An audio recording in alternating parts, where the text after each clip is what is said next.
2 present. Is this meeting.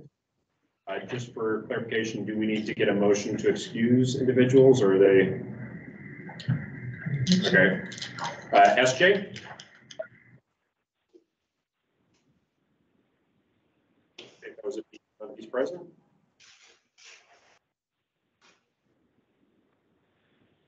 SJ, are you there? Who's that? That's, Okay. oh, wait, no. That's not Christine. So SJ is not present. There's somebody on from a phone number. If that's SJ, we just can't hear you. Christine, can you remind us what the buttons are to unmute? *6 will unmute yourself. Keep going. Steve Warren. Ryan Evans. Mike Rayburn. Here. Mike Finster. Here. Bruce Bustamante. Was that a here? The same number is. I'm just going to mute them for now. Okay. Bustamante is not present unless someone speaks up. Chuck Homan. Here. Bob French. Jim Winchester. Here. And just for everyone's information, we're joined by Chuck Holmes, replaced Debbie Rinke with Eagle River Chamber seat. We'll move to.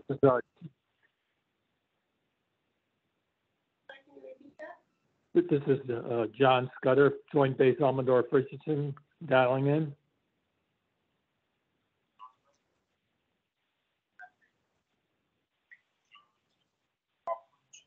So what we have on right now is Bruce, SJ, and Steve. It's been noted. Our public involvement announcement. AMAT's committee meetings are open to the public, and the public is provided an opportunity to comment at each meeting. Business items are presented by staff or consultant. After the committee discusses the business items, the public is invited to formally comment. Each participant will have 3 minutes to speak on their topic. A couple of housekeeping items. If you are joining us virtually and you are not a member of the committee, please turn your camera off when you are not speaking on an item. If you are joining us by phone, to mute and unmute the microphone, press *6. So I think everyone's had a chance to look at the agenda. Can I get a motion to approve the agenda? Promotion. So Can I get a second? I second. Second, John Scudder. Any corrections? Are there any objections to approving the agenda? Hearing none, the agenda is approved. Move to item 4, approval of our last minutes. Can I get a motion to approve our 425 minutes? So moved. Thank you. Can I get a second to approve our April minutes? Yes, second. Any corrections, comments, questions? Hearing none, are there any objections to approving the minutes? Hearing no objection, the minutes are approved. We'll move to item number 5, which is an action item. Memo 2050 Metropolitan Transportation Plan draft document. We're currently under public comment. And correct me if I'm wrong, but this will be our opportunity to have CAC comments put in. Yes. And Chelsea is going to give a quick presentation. Excellent. Where you can hear comments. She's the project manager on this. Gotcha. And this would be the cue to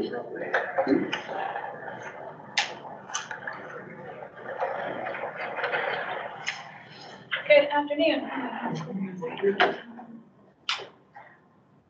Good afternoon, everybody. I'm Chelsea Ward-Waller. I'm the AMAT staff project manager on the 2050 Metropolitan Transportation Plan.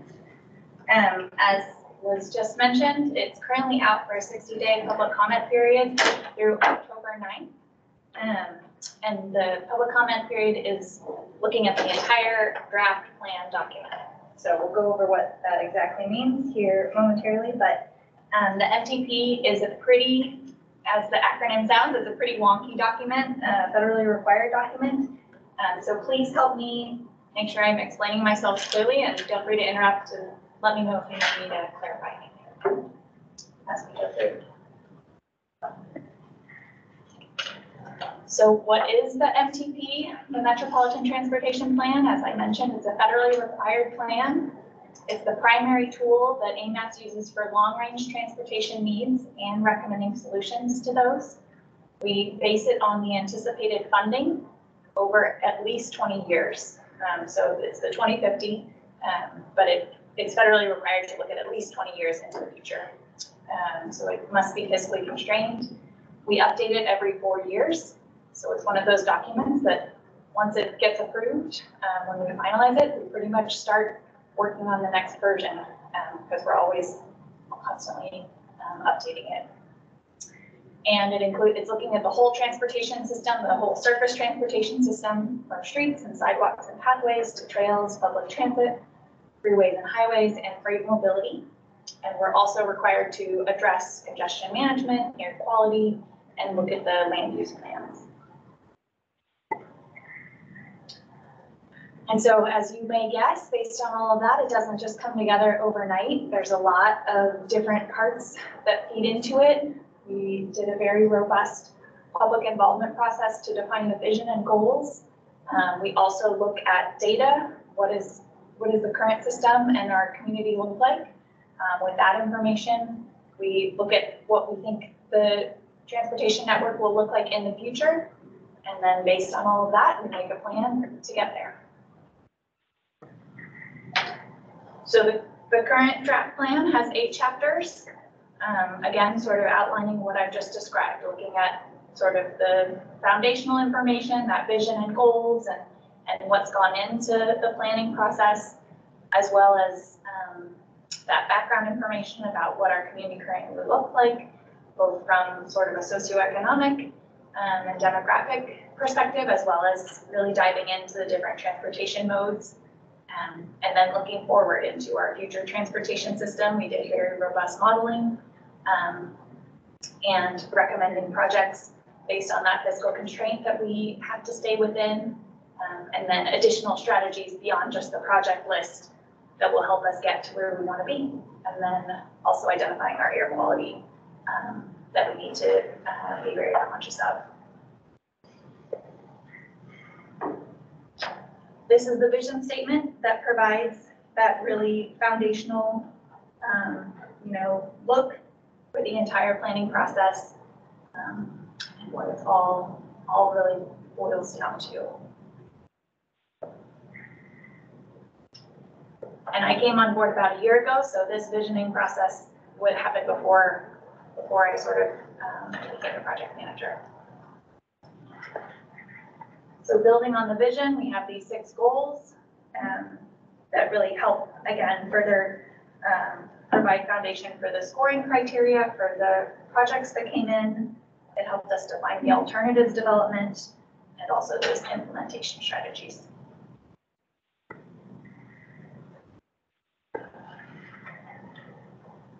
You mind going back to the vision statement? Not at all.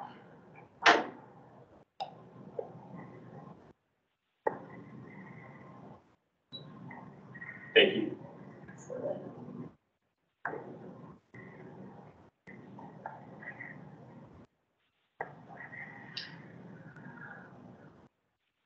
So again, part of the planning process includes looking at what we currently have out there in our community, what our current transportation system looks like. We define challenges and successes of the current system, and then that second table there shows the current mode share. So you're all likely familiar with those terms, but basically the different types of transportation use in our area, whether you drive alone, you share a ride, you walk, bike, take transit, or you use the school bus.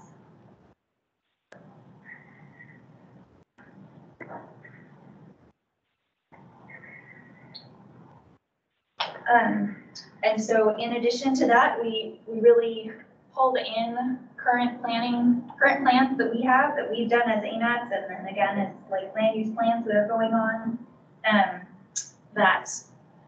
That map on the left side is the barriers to active transportation, and that came out of the AMATs non-motorized plan.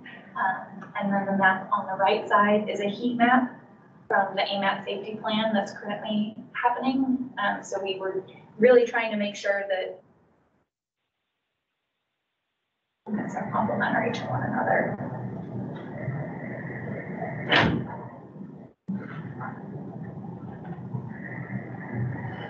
So we took all that information, we took the vision and goals, and we took the existing conditions, and we decided to look, and we used that information to sort of put it into a travel demand model, which is, you know, can be a bit of a black box, but it crunches all this information. It looks at these different scenarios that we defined together,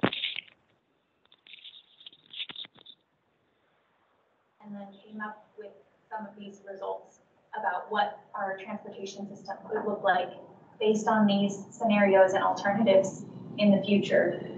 And ultimately, what our travel demand model told us was that none of the changes, none of these alternatives result in significantly different outcomes. However, the outcomes that do result, you can see in that table, there are some that, you know, are more supportive of certain goals or less supportive of certain goals, but that frame is very small difference in terms of magnitude.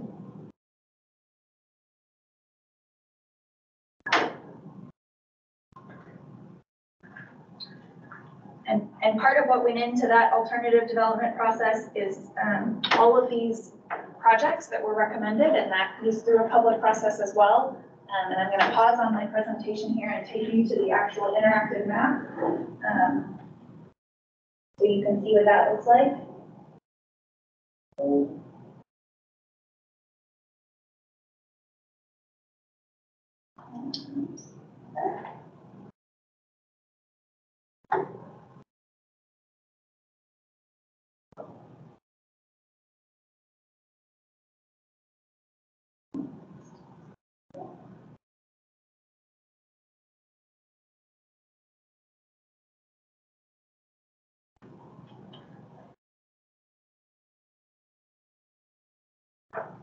So all of our projects that could be mapped have been mapped.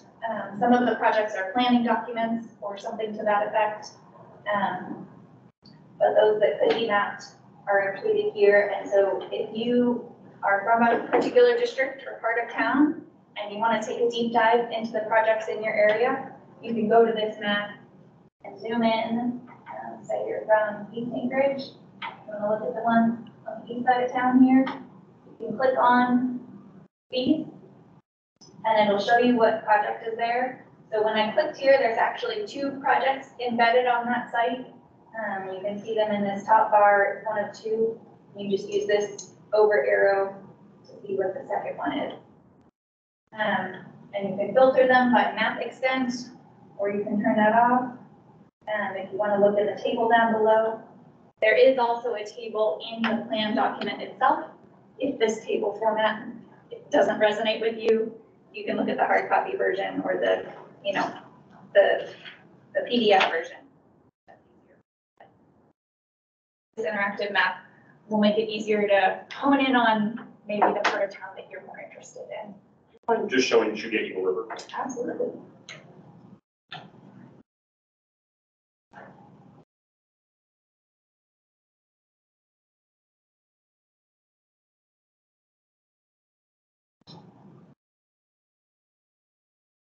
We've got a few projects here. We've got the Highland project. We've got a project on Eagle River Road. We've got several projects embedded on the highway. There's an Old Glen Highway project. A little bit further north, there's a motorized project over here. Thank you.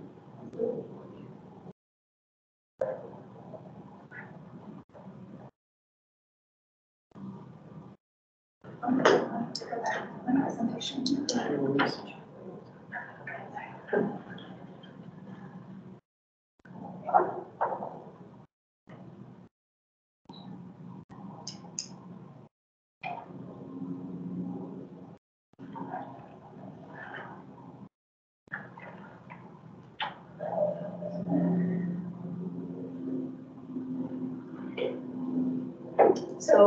a big part of our implementation strategies is to really do a better job of tracking our performance measures. And so that's sort of the foundation of our implementation strategies, is to take a deeper dive on our performance measures. Right now we track several dozen that are required by the federal government, that the state tracks as well.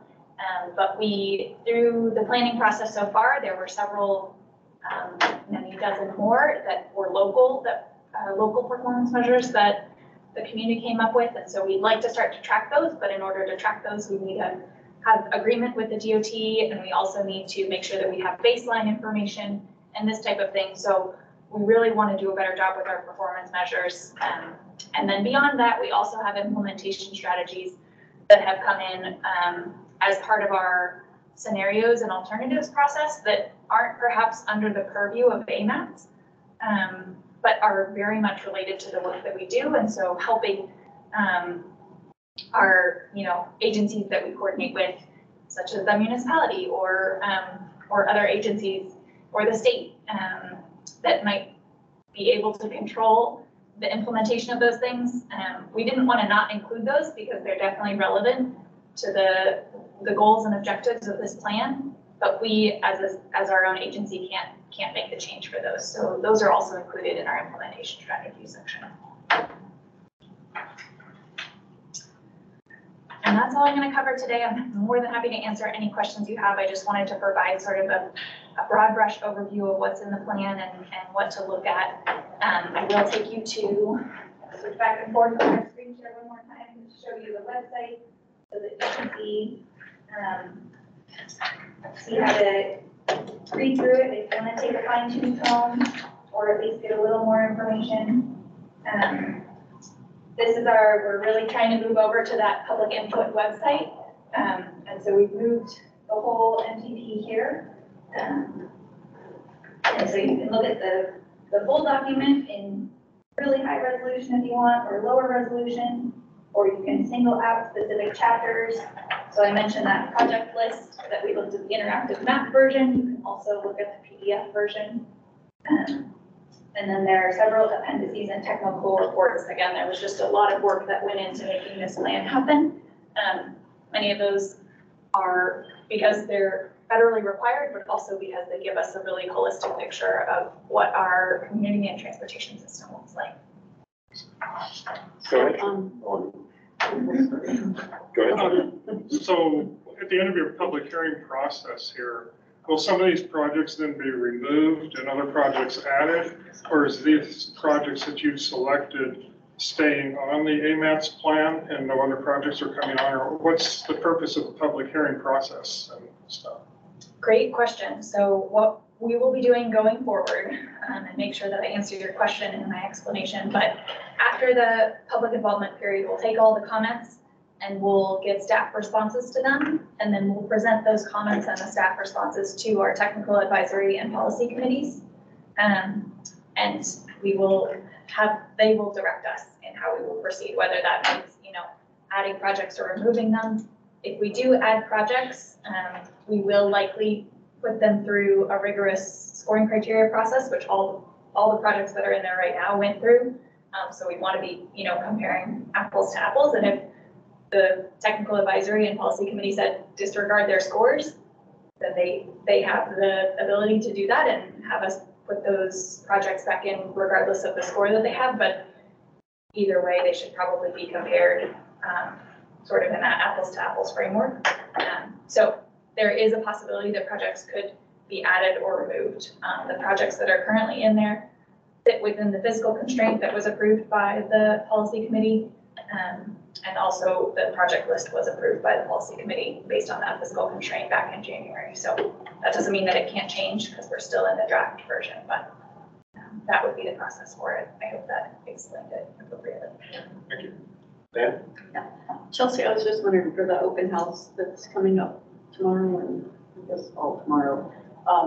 Is this the presentation that's going to be given, but then time for open question? I mean, I don't know how many, I don't remember how long it's supposed to be, but a couple hours to ask questions and get information. Yes, thank you so much for that segue. Tomorrow, we're doing a virtual public open house, which will be at noon, which will be basically be the presentation that you just saw.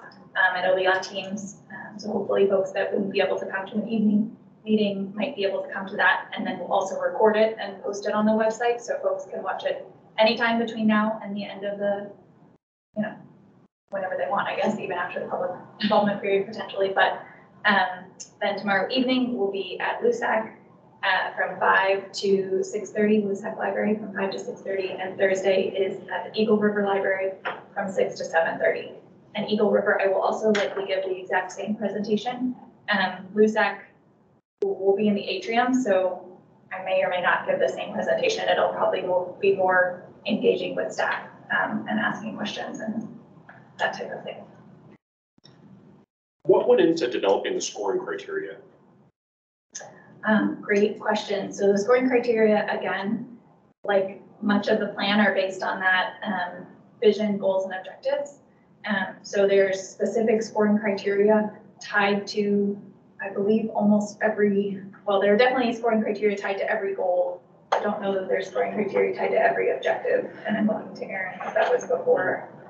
We tried, but there's so many objectives, I don't think we're able to, I think it covers almost all of them, but may not be a direct one-to-one form. Yeah, but Was there- basically just trying to follow the vision and goals. What was the public process and the criteria? Was it just developing the vision and goals? What did the process look like? The scoring criteria went through the committee process. I don't know if there was a specific public involvement process. Pretty certain they were put out for public comment. Okay, I think there was. So were the scoring criteria like a weighted or a scale, like 1, 2, 3, or was it just met a criteria or didn't meet a criteria? 120 point system. Yeah, there was a fairly large scale. Projects could have, I think, up to 120 points. But that was out of 20 different criteria. And certain criteria had higher weights than others. Go ahead. Did you use the 2035 plan and the 2040 plan for coming up with the new projects? So Or did you just delete all those projects and start from scratch? So we didn't start from scratch, but if we really let the public lead the process. And so if projects from those plans, if the public wanted projects from those plans in this one, they would have had to be nominated as part of the process. So they weren't just automatically included. And then once they were added through that public process, we had almost 200 complete streets projects, well over 350 active transportation projects, and I believe nearly 30 or maybe over 30 transit projects to score and rank. So there were a lot of projects that went in, and then all of the projects, regardless, got scored and ranked, or scored and then ranked based on their score.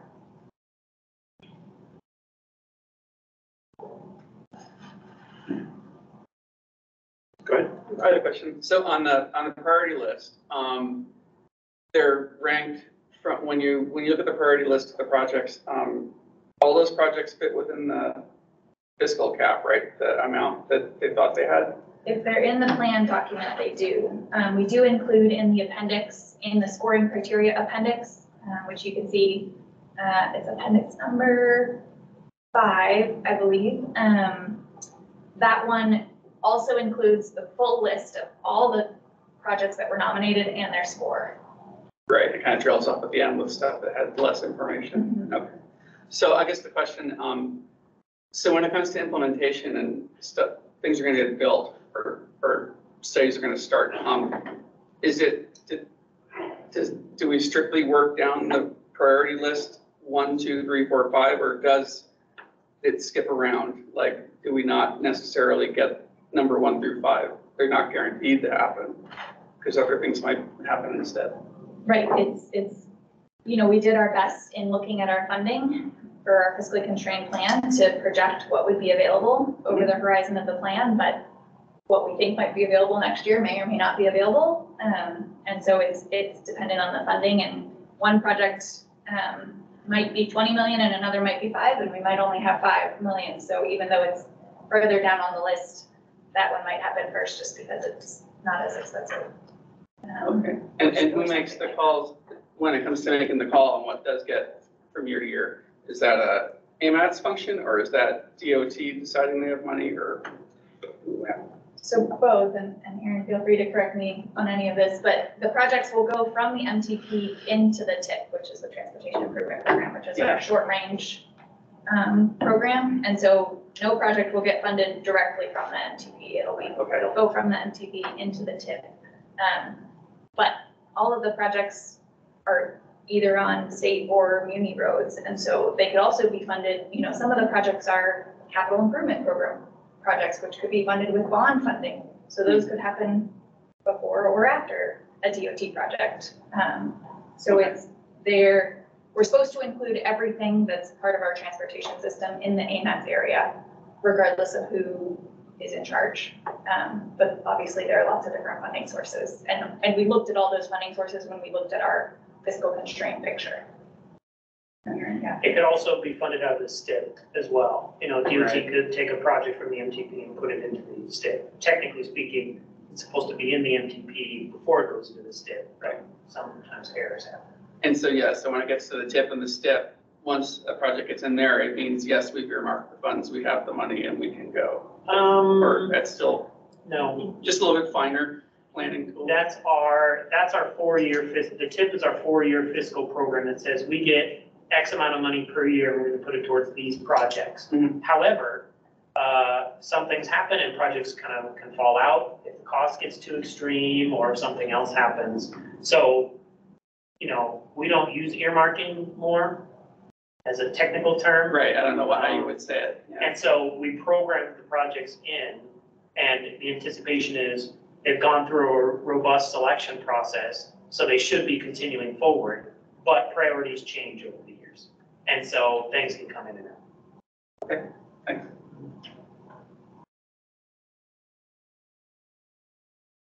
Do we have any additional questions for specifically the presentation? Go ahead. Actually, or the plan. So what I was going to tie into, just so everyone's aware, is I'm assuming everyone has comments. I was going to try to first, any questions we had with the presentations or with developing the plan or with the public comment process. If we don't have any, then I think we'll move on to the next step, which will be actually, go ahead. Oh, I did have a question for this.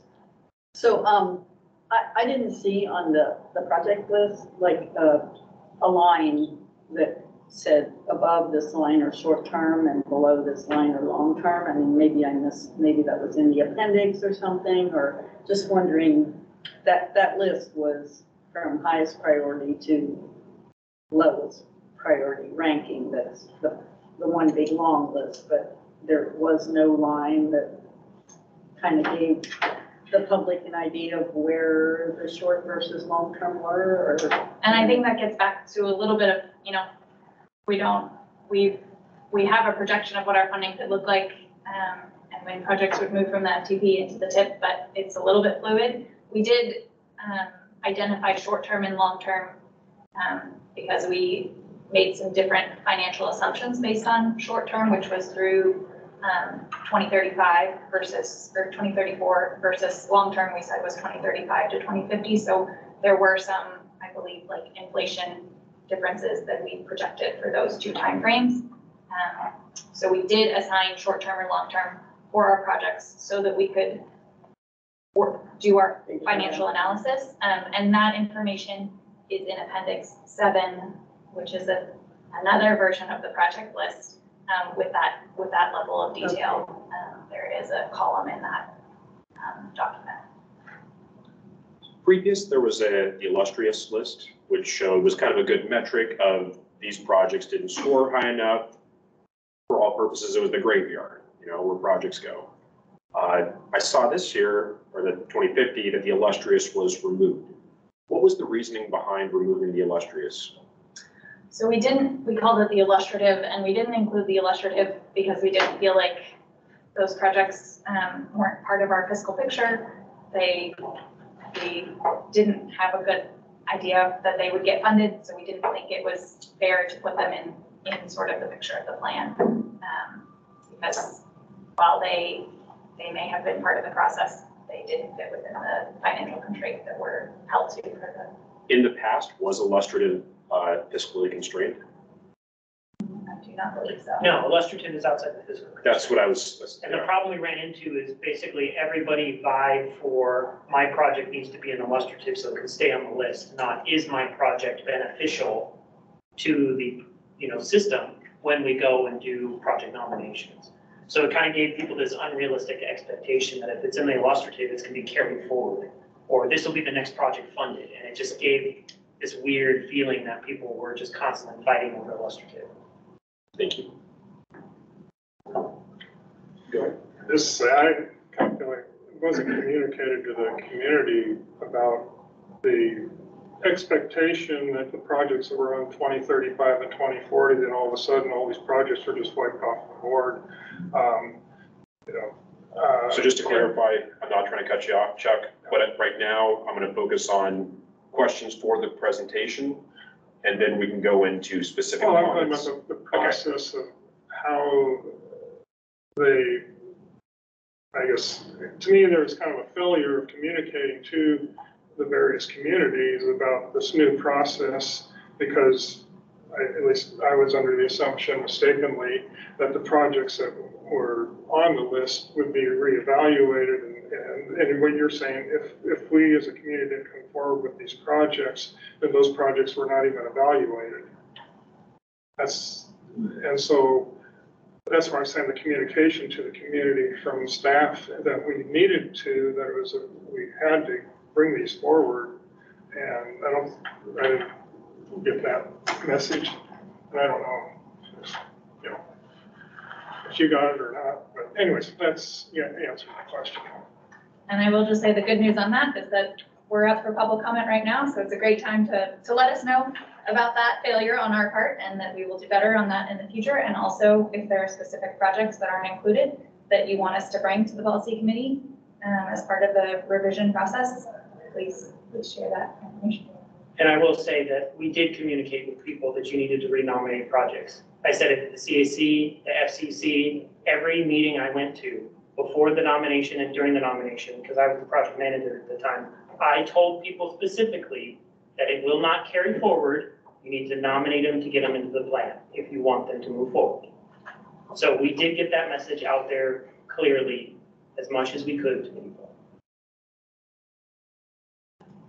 Do we have any other questions for specifically the presentation before we go into comments?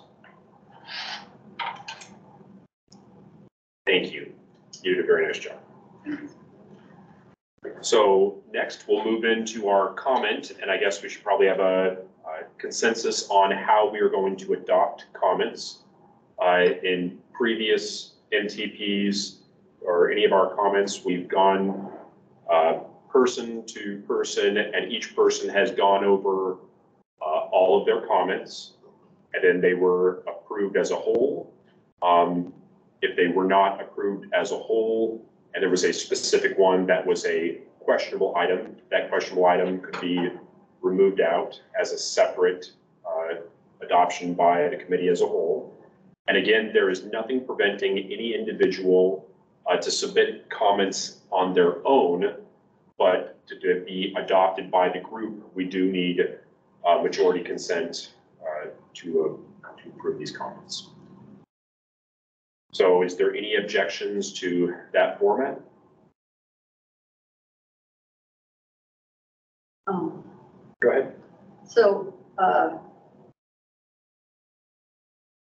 guess I feel like, we had a week or so to look at this. It was a very, very, it's a complicated thing to deal with. And I just want to bring out, is there any, we as a group can think of a way of perhaps delaying a comment evaluation and perhaps doing it online via email, get to, a comment list and then maybe get back quickly at a special meeting to go over comments, because I will probably abstain on voting because I just don't feel like I've had enough time to comprehend and look at. I certainly won't be making any comments because I don't feel like If we have a major action item, it's important that we meet our notice requirements to be on the agenda, which I'm just going through the whole process, I believe is 72 hours, 3-day notice. A week. A week. So we have a week notice if we want to add any major actionable item. So to have a specific motion to request to extending the comment period, it's not on the agenda. It's not that that couldn't be adopted as a comment, but for a specific action item from extending right there, I think that would be outside of the 2050 comments. As far as calling a special meeting, I would refer to what our bylaws are. Who remember, we went through this a while back. We have to have a week notice, chair can call it, I believe. So we do have the ability to do a special meeting, but I think that would be outside of the task that's specifically in front of us right now. So public comment, I think, is our commenting on 2050. If there was a comment to extend the public comment period, I think that could be, but actually having a specific motion for extending public comment, I think would be outside of the agenda. Is Aaron? So just clarification, an email was sent back to you all 8/15 of 23, letting you know this was going to be on the agenda and to start getting your comments letters. So you've had more than a week. But we didn't have the document until. Yes, you did. The document was made available when we sent out that email. It was in the links as part of the email. Because we let people know as soon as it was made available for the public, we started letting our committees know. So, just recognize that we did give more than a week for you all to start compiling your comments. And I happen to be on a week-long vacation. So, we did know that, and that's just kind of how it is sometimes. Go ahead. Yeah, going along with that, I would like to be further along in the review than I have the time to put together, but I think I could rather use this time right now to do as many of the big items as we can and come to an agreement.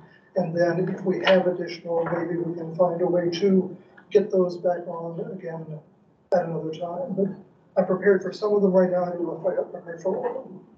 So if that's sort of an intermediary. I just wanted to bring up what other people's feelings were. And I just felt. It's a lot of stuff to digest, yeah. I have to admit, it's very small font. So we may have other options, but I'll just say it is 2050 comment right now, and we need to take the best advantage of our public comment period as possible right now. It's not saying we don't have other options, but right now, if you choose to sustain and not vote, that's your discretion.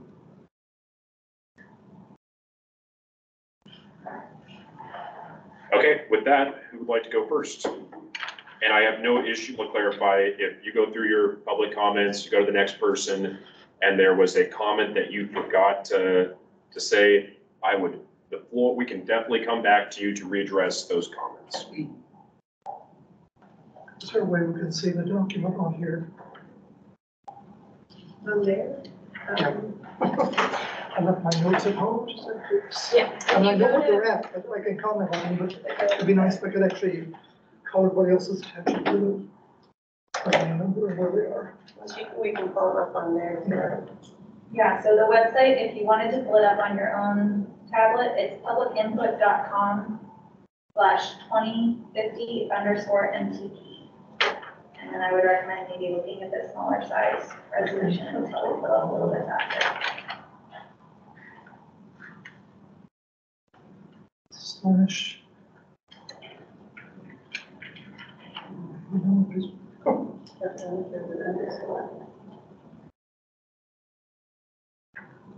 So starting around the room, Jim, are you prepared for comments right now? I'm just a listener. Okay. Mike? Yeah, well, I want to talk about a couple things that the committee councils were talking about. The 120th Avenue upgrade has been a high priority for a long time. It goes from Jones Road to the New Sword Highway and is at the intersection of Ocean View Elementary. It's been on the list for a long time and is extremely high priority for the school kids. It has been encroached a little bit by the Alaska Railroad going across there, and they've done some changes, and everybody I've talked to says that has got to remain on the high priority list. So that was one that I wanted to make input on in District 6. And just so we can have a kind of a process clarification, so these comments are being recorded by who?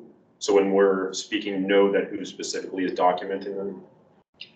I'll be listening to the recording. Gotcha, okay. Okay, Thank you. So do you all understand which street that is? There used to be the 12100 coffee shop, you know where that is on New Sword? It's now another church, I don't know what it is. But just before you get to that, there's a road that goes to the right if you're going south on New Seward that goes over and it dead ends into Johns Road. Let's see, it's right there, the red one. It's that one red there, CIP 4. And if you look at the left end of the red line right here, Ocean View Elementary is right here. And so you have these kids coming out of the school. Unfortunately, right now, the parents line up to get in to pick up their kids, and the traffic lineup is back down here. So the people coming in and out of 120th have had trouble getting into and out of 120th. It has been a way to take traffic off of Platte, because it's the only way to get from Johns Road over to the New Sword for most traffic, unless they go way down to DeArmond. So that's been a high priority for 10 years at least. So the people in particular the Old Sword Ocean View Community Council want to maintain that. That's been their highest status for about a decade. So having said that, any questions from other districts on that one? What priority is it now? I can't see the document. I forgot to bring my notes. The fact that it's red CIP 4, does that tell us? That means it's currently in the CIP right now. It's in the CIP right now, okay? So that's it. It has been for a long time. So do I just recommend it stay there? Is it what we need at this point? Yeah, if you want to keep it as a high priority, that'd probably be a good comment to provide.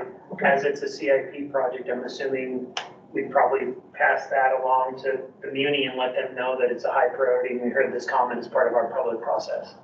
Okay, so is that all I need to do at this point about that one project? Okay. The other one that is of comment, I talked to the. Actually, just to make it clean, I got actually just a simple way here so we don't get too messy. Are there any objections to adopting that comment? Oh, sorry. Hearing no objections, proceed. Okay, thanks. The other one, I talked to the Rabbit Creek Community Council person in Rappaport. The new project going up the Rabbit Creek Road. I don't know if you can scroll down the map to that one. Rabbit Creek, yes, that red one going up Rabbit Creek Road up to Golden View from the Seward Highway. That road has had a little bit of improvement. There's, of course, it's along, it's going uphill all the way from the Seward Highway. They redid one of the slopes so it isn't, or grade, so it isn't quite as bad in winter where cars get stuck going up it. A lot of buses go up and down because the kids that go to Golden View Golden View Middle School, which is located right here, are transferred from all the way over here somewhere. So a lot of buses are going up and down that. They get stuck in the mornings, it gets ugly, so they want to make sure that that particular improvement includes safe areas where one thing they're looking at right now is left turn lanes, which are somewhat helpful. It does have some restriction on how wide they can make it, but they want to make sure that the safety for the buses and the kids remains a pretty high priority for that. So at this point, I guess I recommend that it be maintained as a high priority for safety and for school traffic, is that a good way to put it? In addition to, if there were fire, the other thing that she brought up was this is a fire, people I need, I don't know if you remember the fires of, one was the fire of McHugh Creek, one was that happened 2017? Anybody remember what year that was, 2017?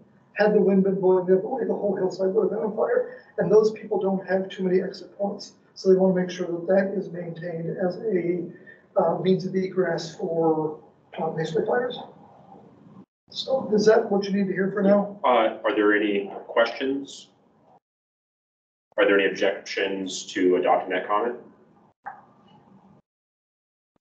Hearing none, please proceed. Okay. Those were my two primary ones. I don't want to take all the time for other people want to take their time. I can come up with some of those.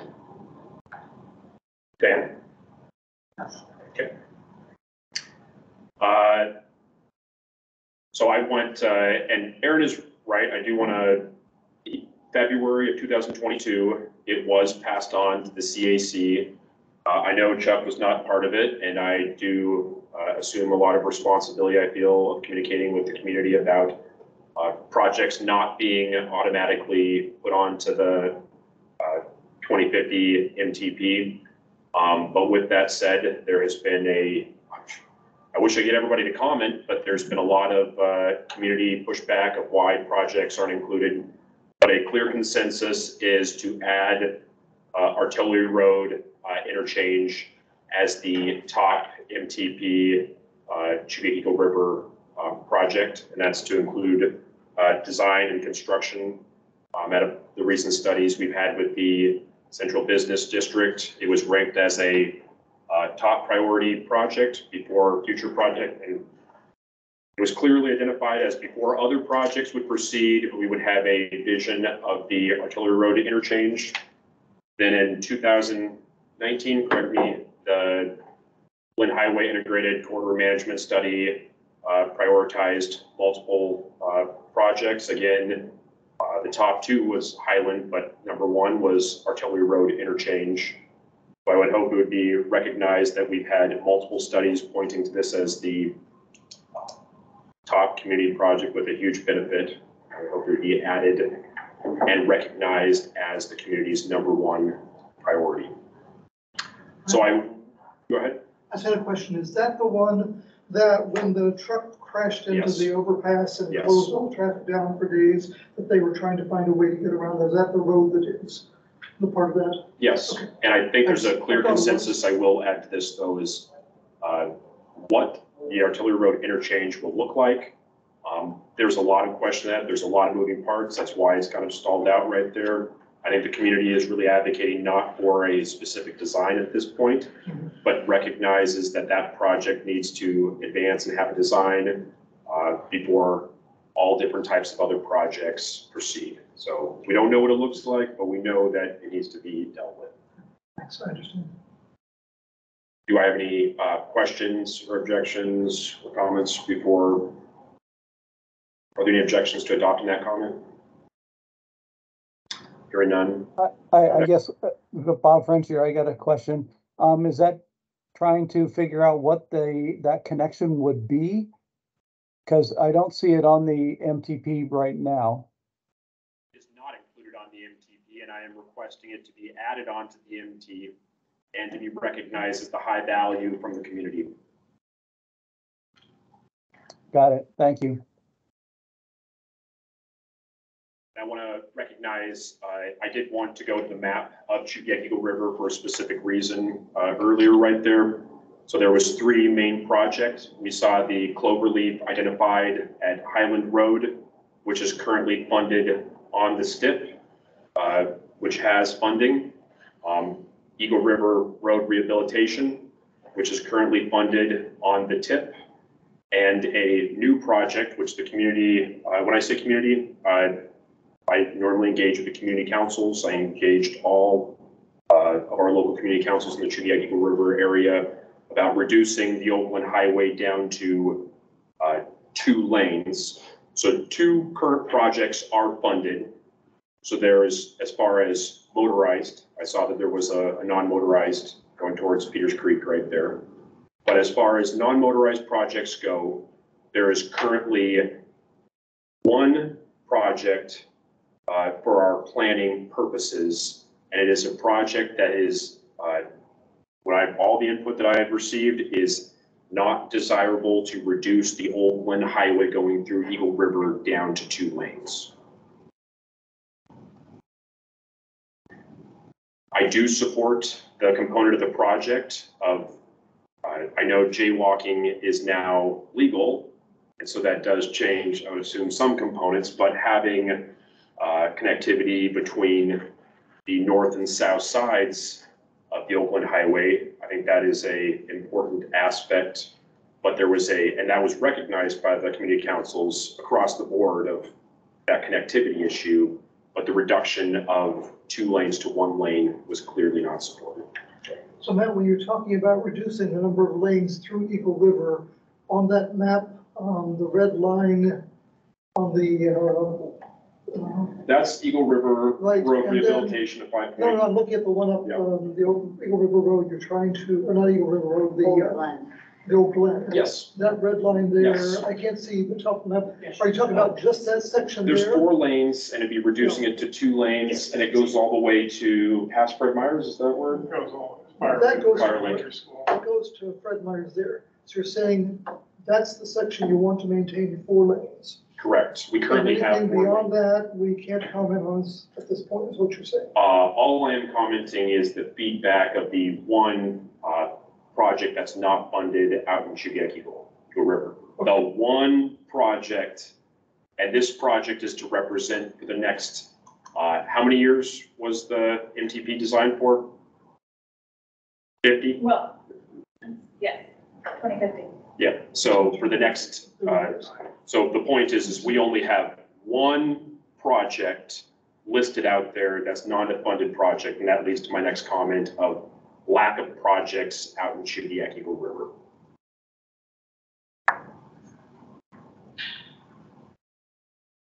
The next comment I would have is on the scoring criteria. On the vision statement, it spoke of equitable and economic development. With the 20 points solely given to EJ, does EJ stand for environmental justice? I got it. Okay, with 20 points given to EJ, we have no, at least when I pulled up the EJ maps out in Chugiak Eagle River, maybe Aaron can correct me, we did not have any EJ qualifying areas. Correct. And so automatically that's 15% reduction. So Anchorage has EJ areas, but when I keep coming back to that vision statement of equitable and economic development, I recognize that our population is at a flat line right now, but I recognize that the future expansion, if you look at all of the moves by the Assembly, is for housing developments. Future land development will occur in Chugiak Eagle River, and I think recognizing the economic development aspect of Chugiak Eagle River is very important. I think the scoring criteria is not representative of the vision statement. That would be the comment. For your 4 comments, we haven't officially adopted yet. You want to start? Oh yeah, I should probably adopt some of these, shouldn't I?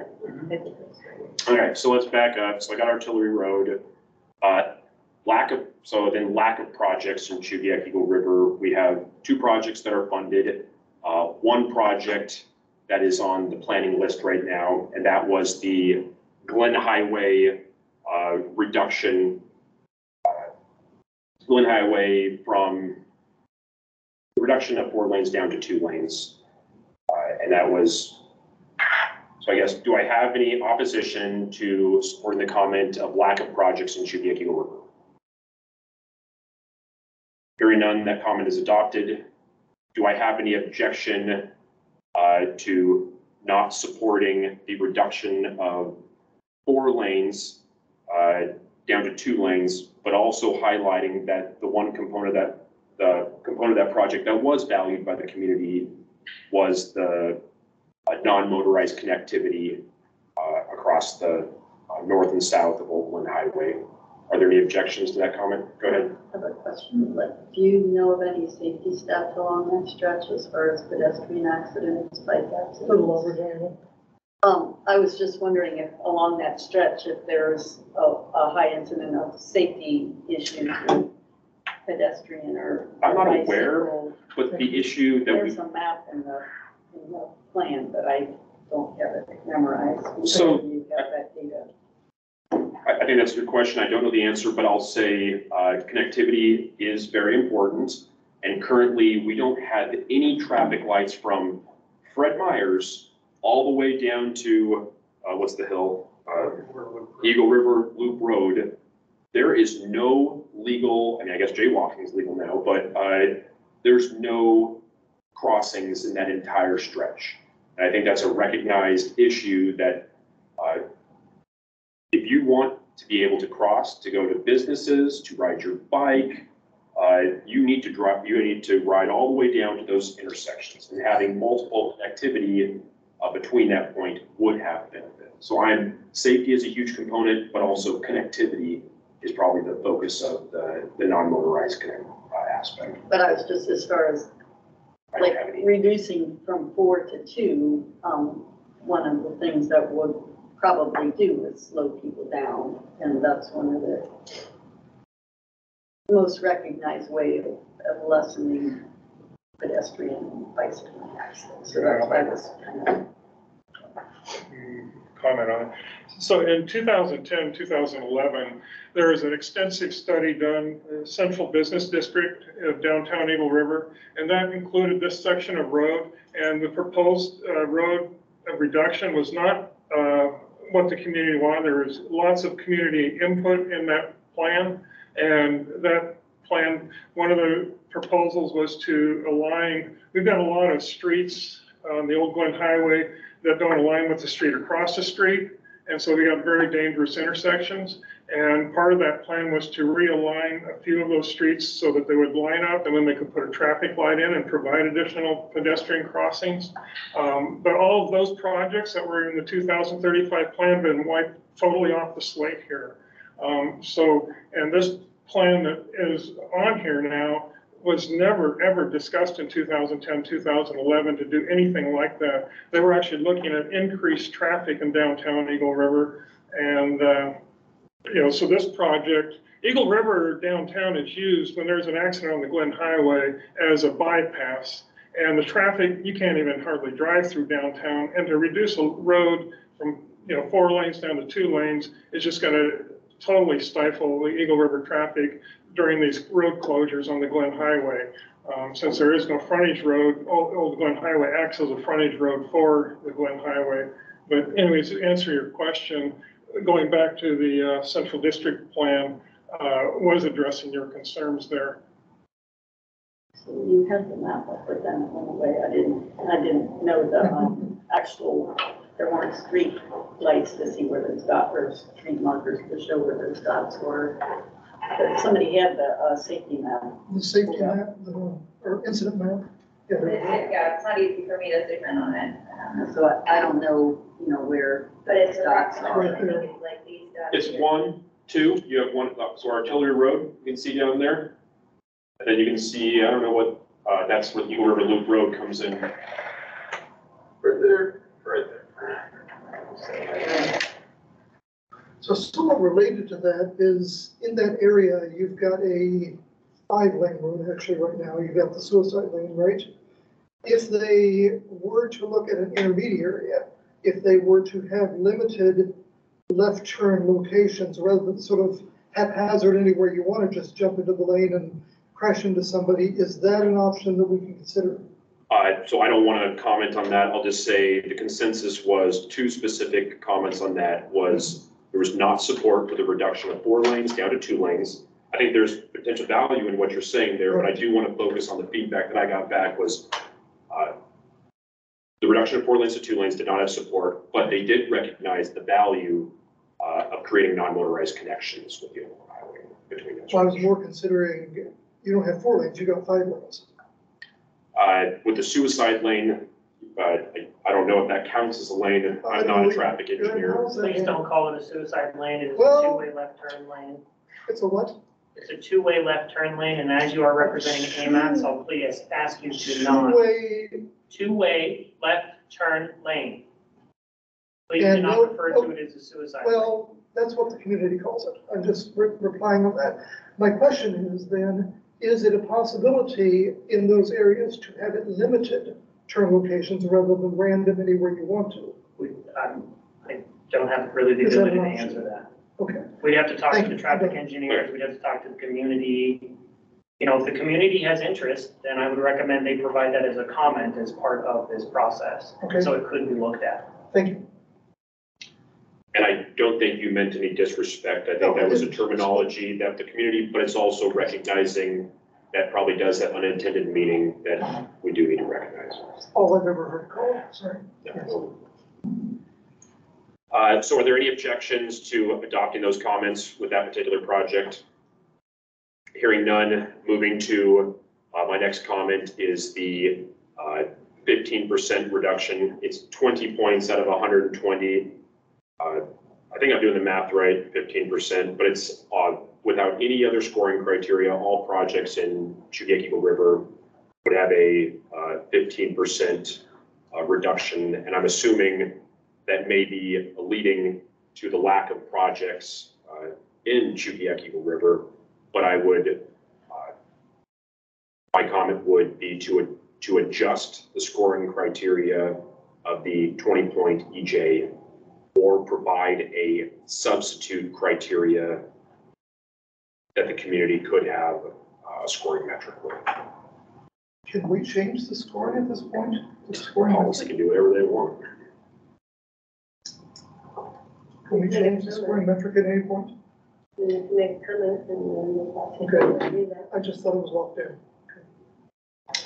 I have a question for your comment. Go ahead. Are there other scoring criteria that advantage Chugiak-Eagle River that don't necessarily apply to the Anchorage Fault? So I don't know the statistics, but I would assume that we have we don't have a high density 60 percentile, and it's more spread across. So I wonder if there's different rankings of percentile, and maybe the percentile could be, there could be areas that are identified that are lower for the community. So there's direct benefit for lower income out in Chugiak River, but might not meet the 60 percentile. So I do not have any of the data or metrics. The only thing I can figure is a higher percentage. Sure. I mean, so from where we're coming from, it would advantage our part of town. Yes. So, and I'm wondering in the scoring process, if, we were asked to comment on criteria, though I don't know if it was for the MTP criteria that we commented on This is a the year and a half ago. AMAT's 2050 public comment period. So we're reviewing the entire document is my Right. understanding. Right. And yeah, I can't recall which. So I'm not sure where I stand on that yet, because it's kind of a change that I can see the advantage of having it in there as a criterion if there's some kind of a non-equitable part to it. I don't know where to go with that. So mostly I don't have the current map, but when I looked up the areas, they were mostly downtown, Mountain View, Fairview. Yep. Mhm. Yeah, so, I may abstain, but I'm not sure where I stand yet on that, because that's an interesting way to look at it.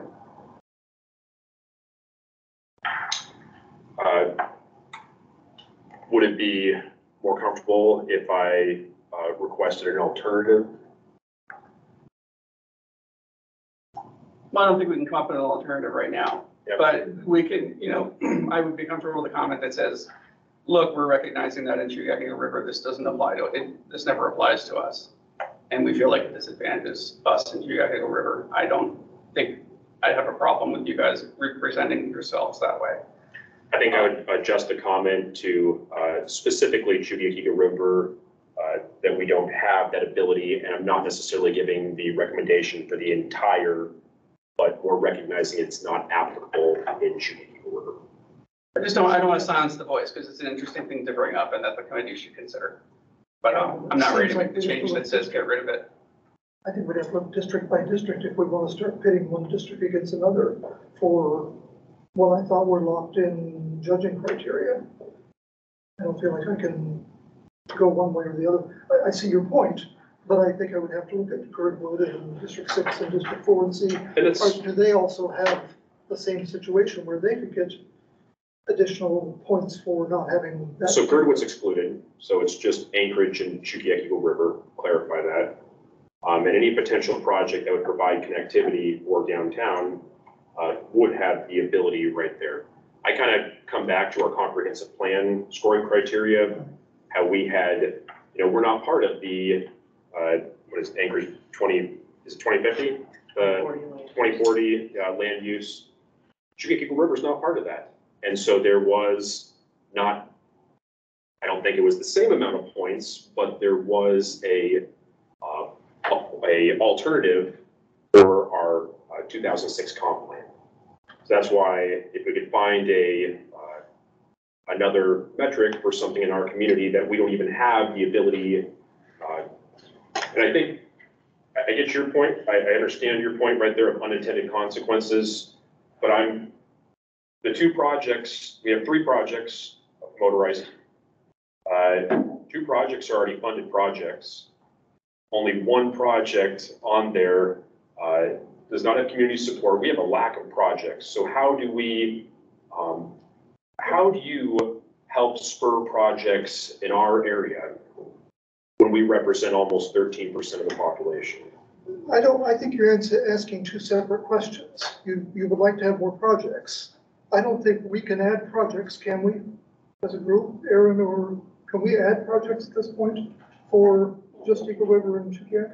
Again, you're welcome to provide comments across the board. Could include So adding that's- projects like the Artillery Road That's project. one of your questions, and your other question has to do with how they were scored. There are 2 different questions, and I don't think we can put them into one ball. Okay, so I will stick with the initial comment that I would like a substitute or a reevaluation of the scoring criteria of the 20 points EJ. Okay. Go ahead. Can you remind me what we did about the LUP? Since Eagle River didn't have a land use plan, like what did we Oh, do? the 2006 comp plan, we did, I think it was 5 points. So on tip scoring criteria, I think we had up to 5 points with the Anchorage comp plan and 3 points with the Chukiak Eagle River comp plan. Is that what your question? So, yeah, you added the Chukiak Eagle River comp plan Yes, because it wasn't mentioned. correct, yeah. Again, this is just a comment that would go to the policy committee. I have faith that they would make good discretion right there, but I do want to recognize that. Are there objections to this comment? So which comment? Oh, the 20 point EJ finding a alternate scoring or reevaluating the criteria. Is that only for Eagle Yes. River, for any other district can be reevaluated if they don't have any points for the EJ? For Chukiak Eagle River. Okay. I don't think it'll matter one spec. I think the policy committee will, I think it's being unfair, to be honest. If we looked at every district and said, we will take all those projects that don't have any points and look at each one of them and use an alternative method, then we could be fair for all the districts. If we pick out only one and look at that, I don't think we're being fair to the other districts. then okay. So it sounds like you have major reservations with that. I think the point can come across either way. And you had objections to, where was your position? It's a wholesale change, and I think that I think if we're gonna point out, well, we have 2 options, right? I think if we point out that, look, we're recognizing that this is a disadvantage to this particular area that may or may, it might be an unintended consequence of trying to incorporate environmental justice as part of the system, because you're trying to fit subjective or objective criteria into numbers, and squeezing stuff into a number scoring doesn't always work smoothly. But I also don't want this to color the committee for coming out against using environmental justice I mean, what we're talking about is economic and racial disadvantaged people and how are they differentially affected, right? I don't want to color the committee that we're coming out saying that we don't want to consider that in the planning process. So that's my reservation. But I think acknowledging that because the community is big and the community has lots of different neighborhoods, it's a factor that when it comes to Eagle River, it means that you don't have that consideration, and it may have the unintended consequence of over making your stuff less viable. What if the comment was recognizing the unintended consequences of the 20 points of EJ scoring criteria and how it affects the projects that are listed in Eagle River? Well, I don't think they were unintended. I mean, that's the point of the scoring is if you're disadvantaged, we're giving you credit. And Eagle River doesn't meet the criteria, so they're not giving the credit.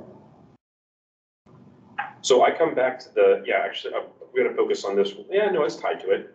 So I come back to the mission statement of equitable and economic development. That is the overall mission statement. I looked at several other maps across the US to kind of look at some of their scoring criteria, and I just wanted to read one right here that just caught my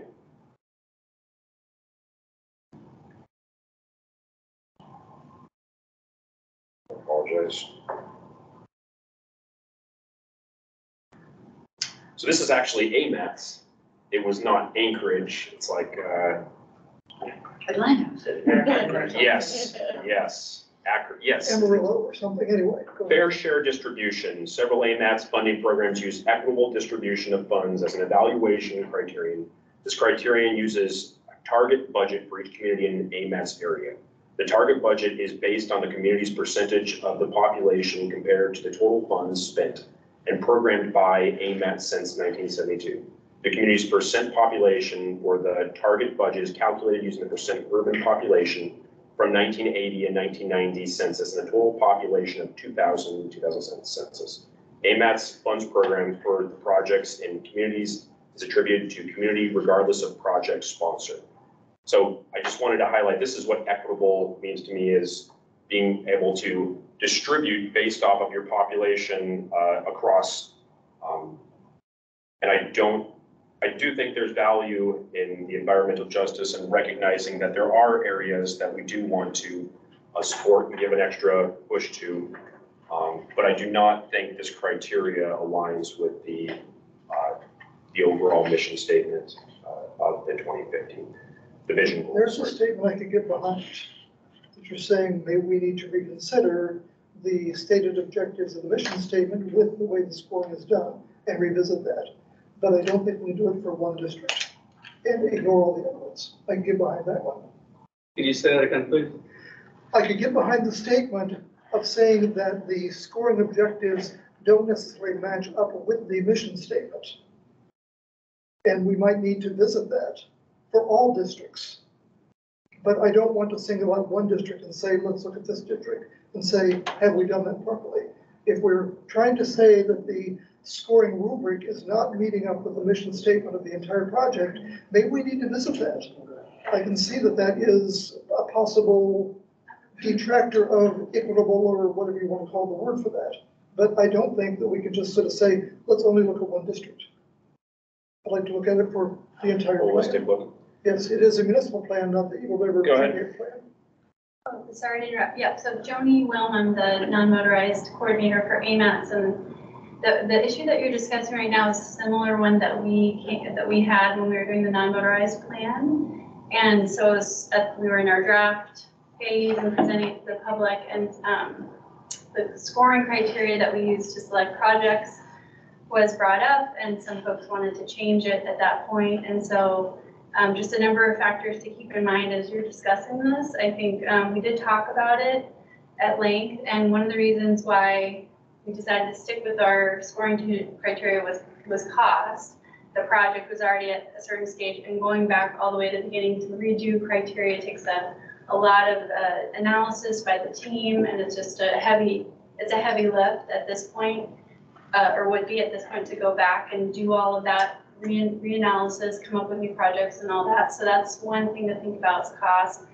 And then the second thing is, I think we also realized that, as this gentleman was referring to, it's a public process that has to happen. So those scoring criteria that came out at the beginning, those all went through a public process, where those were all reviewed and commented on by the public. So if you change the criteria at this point, all of that has to go back through a public process. So again, it can't be, just for one section. So just keep that in mind as you're discussing this. I don't know the feasibility of the project cost at this point, where they're at with the budget and everything, but it's a similar issue that we had discussed, and that's kind of why I think had folks add in projects rather than go back and redo the entire analysis. So here's a thought or comment. So I'm assuming we'll probably have other districts. I mean, this is broken up by a lot of district representation. There's districts that will probably not have any. South Anchorage probably won't have any EJ areas right there, and they would be in a similar position. Kind of what was done similar to the comp plan is we didn't have a complete substitute, a complete same for same value, but by adding a substitute with a lesser value for areas that did not have EJ projects. So it's still recognizing the value of EJ areas as a higher priority, but it's also recognizing that the unintended consequences of some areas have a significant reduction in points in scoring. How would the committee feel about that as a different perspective? I need to hear that one. You put a lot into that. You're looking confused too, Michael. No, I'm processing. Yeah. So the comment you want to put in for us to vote on that is a substitute for districts that do not have EJ areas, recognizing that it would be a potentially smaller value. Okay. So I'm trying to put the thing away. So what if it could be put in terms of, I mean, I'd say request evaluating the scoring criteria for the next round, but that is going to happen. We know it's going to happen. I don't know. Do we just reinforce it? Hey, we want to make sure this scoring criteria are looked at again, but that's going to happen whether we ask for it or not. So I'd like to find a comment that we can all find common ground on. This is a really big comment, what we're saying right here. I don't know the value it'll be recognized or not, but it would be, I think it's more beneficial that we can all get behind something than trying to pass something and then it's lost of what we're trying to at least communicate to the policy committee to at least evaluate. And Matt, I'm not saying I don't want funds to go to Eaglewood for your projects. I'm not saying that. I want it to be fair to all the districts. So when we want to be fair and equitable, we need to be fair on all regards. And that's why That's why I'd like to see a statement that doesn't list out one specific area. And that's why I brought up the potential of recognizing this is district, is the way our committee breaks down is districts. So recognizing districts multiple districts here probably don't have EJ areas, and creating a alternative, is that the word? Creating a alternative metric that projects could be scored. Maybe now I keep coming back to that example of the Chudiak comp plan versus the Anchorage comp plan, is it still gave a alternate scoring. It wasn't as high, so it's still recognizing the EJ is the highest priority. Well, we accommodated for that, didn't we, as I recall? We did, yes. So, yeah. So we'll on from there. Yeah. I'm just using the same example though of a substitute that could have a lesser value but still get scored.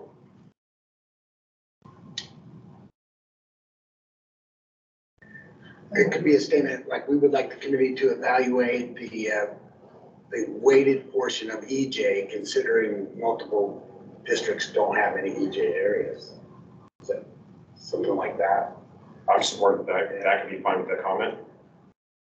Because, I mean, something that's 20% of total scoring and 3 or 4 districts can't participate in that, it shouldn't be 20%. Should it? But it's project by project. Right, okay.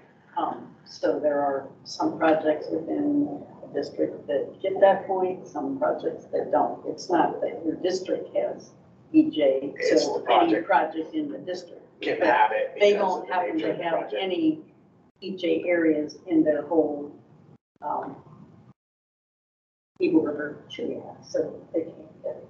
But, I'm just curious, so like, if your projects carried over, that you didn't realize that they weren't gonna carry over, you probably have a fair number of projects that would have been rated. It's just that your map looks so blank because your projects were nominated to even be scored. So I inquired about that question. So I referenced that question to staff was, were many projects not included because of their lack of scoring? Scoring? Did their, based off of the funding restrictions?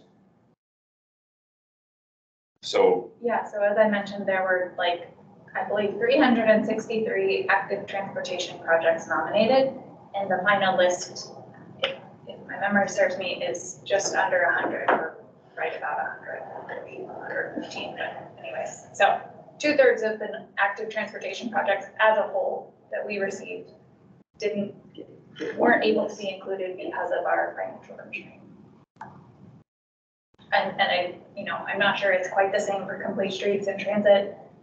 I think complete streets, we may have had more like half of the total nominations go through. And some of that is because we included like projects that are currently programmed in the TIP and anyways. And then transit is handled a little bit differently because they have their own short range plan as well.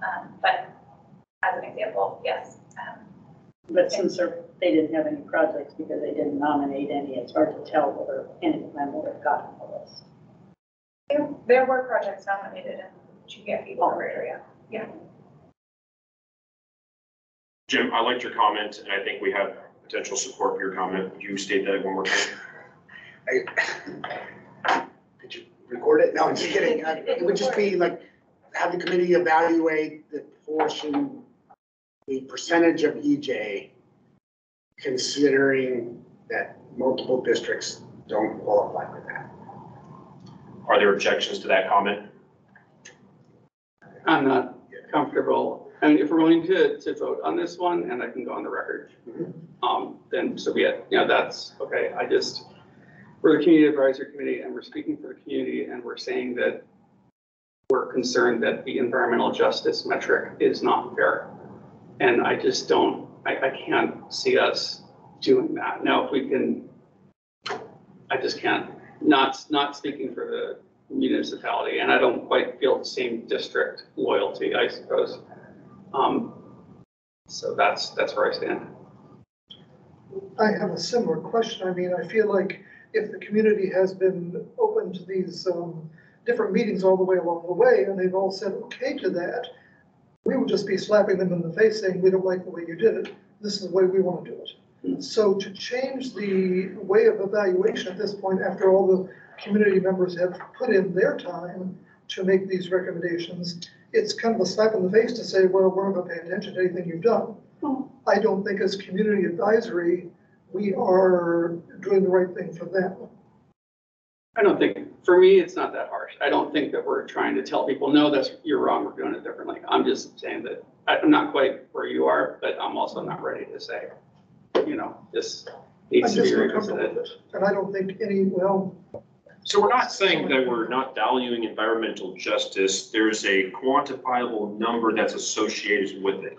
So to have evaluation of that quantifiable number, I do not think we're having any, just because you reevaluate what the quantifiable number is, does not make an overall statement that you do not value the EJ criteria. They might evaluate it and go up to 30. Sure. I'm not saying they eliminate it. I think we promised ourselves that we're going to recommit to to the scoring process, the scoring criteria process, which I came in on and was completely mystified by. Yeah, I'd say we talk this out because I'm curious how the scoring works and how do you do a good job of figuring out a metric and tweaking it, because I don't know how to tweak it, to numerically. I don't know how to do that. So, but no, we can make a resolution. I'm willing to vote for it. Otherwise, I can't support it. Make the rest, okay, so. If we want to vote individually and go on the record, I'm willing to do that. I'm not comfortable with the resolution. It has nothing to do with Shubiaki River or anything. It's just, it's the color of the. Go ahead, Aaron. Just something to think about as you're talking about taking a look at this. You probably also want to go back to our goals and objectives and take a look, because we define what equity is in there. And equity is not equal. Equity is recognizing that some areas need more help than others. And that's what you're seeing reflected in the projects here. So if you're going to recommend that we go back and take a look at this, you should probably go back to the goals and objectives and also take a look at those and make, recommendations to relook at that as well. Thanks, Aaron. All right, so we've gone all over the place on this one. Your last comment was if you're individually on the record, you would support it. If I was on the record, I would say no. Oh, you're on the record, you'd say no. If you can get a majority of us to agree, then it's on the document. But if we're just asked if there's objections, I'll object. Okay, so you object to it right now. Okay, so that's gonna do a line item. So we'll just go through it and we gotta keep moving on. How do you vote? I vote no also. Okay. I have to vote no on that. Okay. Okay. Also abstaining. Okay. No. Okay. Bob French, I would vote no. So the next comment I would have is I reached out to all the community councils and they requested for projects to be ranked and scored on this. They may have already been ranked and scored for this, but I am making a comment to request for these projects to be ranked and scored, and that is Artillery Road interchange by multiple community councils, merge lane improvements along the Glen Highway from Richardson to Eklutna, addressing traffic safety impacts with Monty Drive at Old Glen Highway and Eagle River, Artillery Road, yeah, merge lane, yeah, Glen Highway, Artillery, Brooks Road, Brooks Drive, Cross Road upgrade, Farm Avenue sidewalk, Highland Road interchange, secondary access for Eagle River High School and Eagle Point subdivision, safety engineering and road improvements for Highland Road, Glen Highway East Side Frontage Road, East Side Drive, it says Settlers Drive to Lake Hill Drive. It's a bike pedestrian path. Glen Highway Bike Trail Extension, and Glen Highway at southbound Pierce Creek on-ramp safety improvements. So those were the specific projects they wanted to at least have ranked and scored. Is there any, I did print out, and I did submit this to staff, so there was documentation of the projects if there was any question. Are there objections to requesting these projects to be ranked and scored? And I'm assuming some of them have already been ranked and scored. That was my question. Have they not been ranked and scored? I don't know. You don't know. Okay. Yeah, I did just want to flag that this appendix 5, the project prioritization criteria does have all the projects that were nominated and their rank and score. And you can do an easy Control F and then try to find the projects that you mentioned, and not all of the ones that you mentioned, but several of them were nominated and were scored. Are there any objection to that comment? So I'm still confused. You don't know if they've been ranked or scored, but we know some of them have. So your question is you want all of them ranked and scored? My community is requesting for these projects to be added, ranked, and scored. If the project's already on it, I have the understanding that it won't matter, but if it's not on it, they're requesting to have it ranked and scored. Okay, I gotta ask a question then. If that's true for any district, could any district then say, at this point, we want all of ours ranked and scored? If you would have taken the time to review the document and brought projects, the policy committee could adopt those and change those as well. I did do that. I brought the ones that are the top 2 priorities. And as you did, and I'm bringing forth the projects that my community has requested to be added. Okay, I don't know. Okay. I'm trusting the process. So I do have to ask, you brought forth projects that you would like added. So what's the I difference? did not bring up any. The 2 that I mentioned that are very, very high priority for the districts in, or the community councils in my district have been very high priority for a long time, and they're already on there. So, I'm just saying, I want to reinstate that priority, make sure that it's not. so I thought one of the projects was included on the CIP, but not MTP. Is it not in there? It is included on MTP? As a CIP project. Gotcha. I didn't say that, yeah. Yeah. I said, those are the 2 high priorities for District 6. That's all I said. I gave the document. Good to go. So it sounds like there's an objection. We'll do roll call. Mr. Winchester? Sure, yeah. No. Yes. Yes. Thank you. Oh, yeah. Who? You have 2 on mine, you have John Scudder and Mr. Scudder?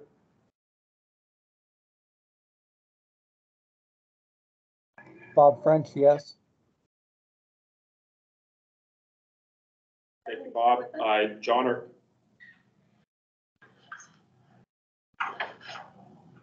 you might have left, I'm not sure what the phone number is. I think we had a majority of votes. The comments are adopted. Yep, and that pretty much, that's all my comments. You covered most. Well, I'll make one comment though.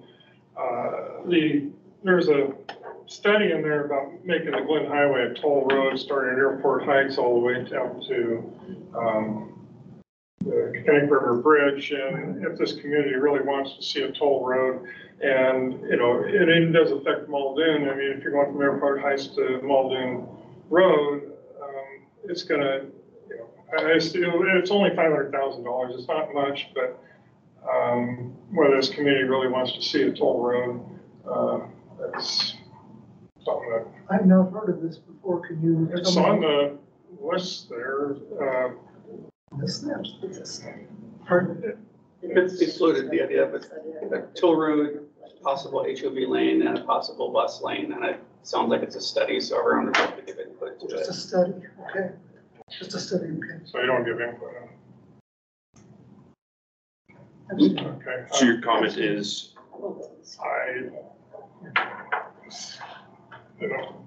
Boards, the whole concept of having toll roads here, but if that's not appropriate,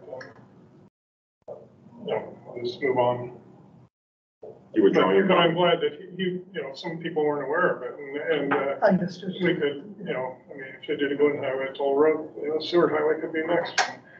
For Eagle River have to pay to come to Anchorage, Bull, and Eagle River's part of Anchorage, and charge people in Eagle River a fee to come to Anchorage. That's pretty sad.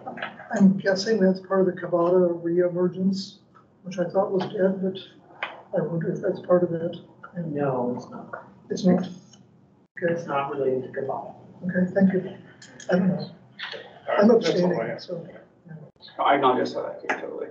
I'm not against the study, but if we're being asked if we want tolls right now, I tell everyone that we need more information, and we need to get the study. So I think, that caught my eye too.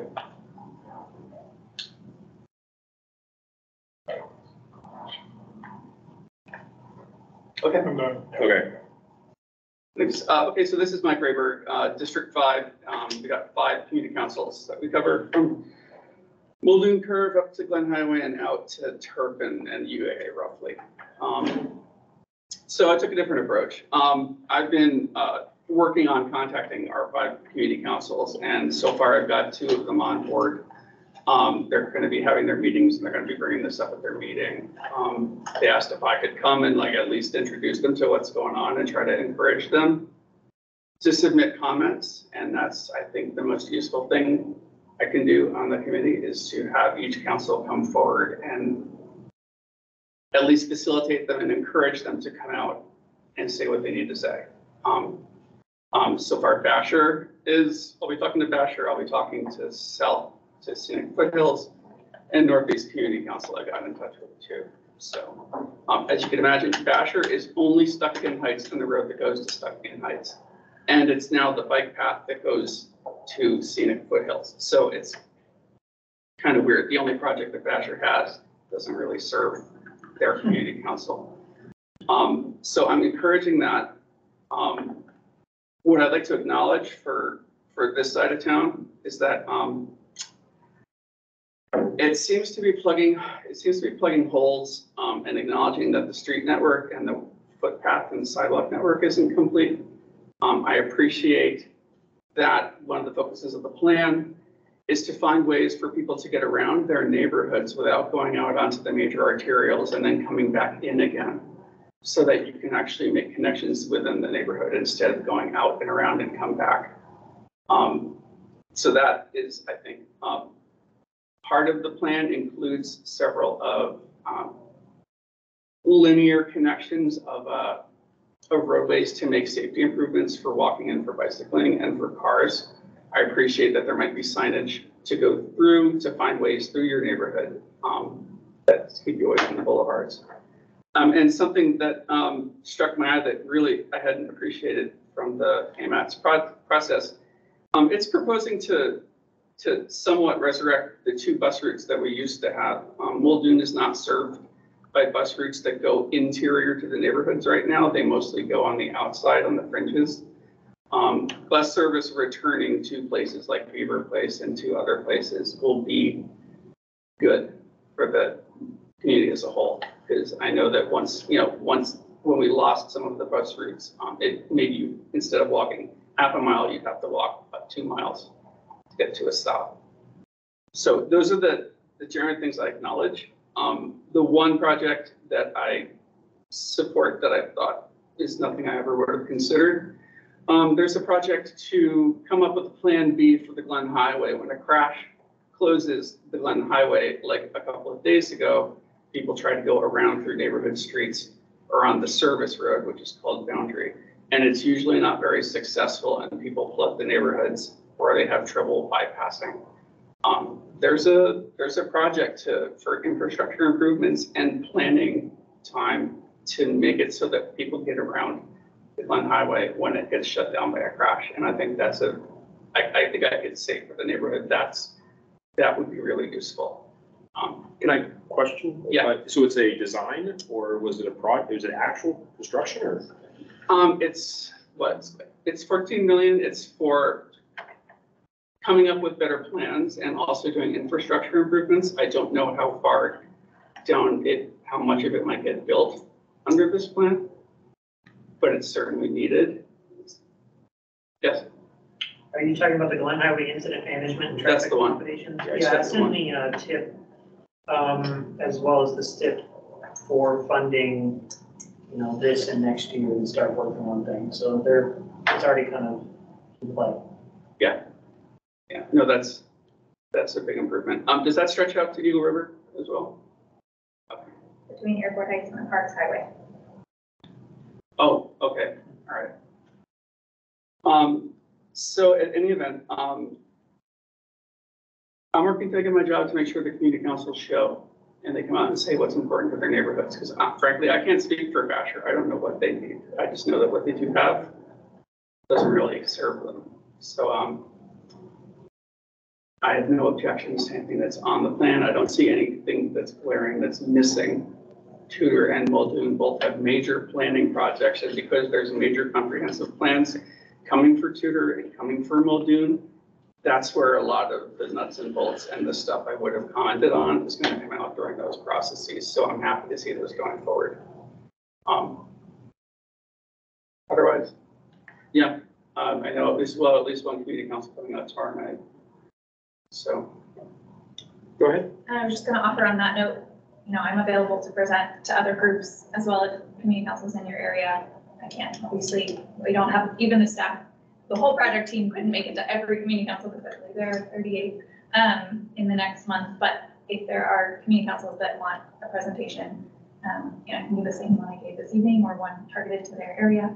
I'd be happy to talk through projects that are in their area. Thanks for the reminder. I actually was going to ask that. Thatcher and Scenic Foothills in particular are pretty interested, and I'm sure Northeast will probably have their act together and want to hear from you. Great. So yeah, I'd love to facilitate that. So if I get your contact, that'd be great. Yeah. All right. So that was my approach. A little bit different, but I think it says where we're going. Okay. Chair, one question. I didn't, for Chuck Coleman's comment, I don't know if the committee adopted that. Did you, No, I think you no, withdrew the didn't. comment. Yes. Okay. Yeah. Do we want to, like I said, if anybody would like to be, Is there somebody else on? oh yes, Mr. French, my apologies, and Mr. Scudder.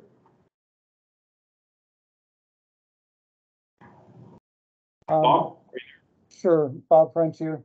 As the FCC rep, we haven't had a FCC meeting, so I don't know that I could bring anything directly from the FCC. My comments on this right now are that I find the list of projects to be quite confusing as far as there's several things like, you know, asterisks and the color codes and things like that that are not explained. And I don't see any way to figure out which projects are in the short term versus the long term versus the, you know, I guess the illustrative went away apparently. I know for my own neighborhood, we have some questions about CIP 8, which is the Ocean Dock Road upgrade, and CIP 11, the Whitney Road upgrade. Those have not been brought to our community council, and we have had a fair amount of concern about basically shutting down the only access road into the port.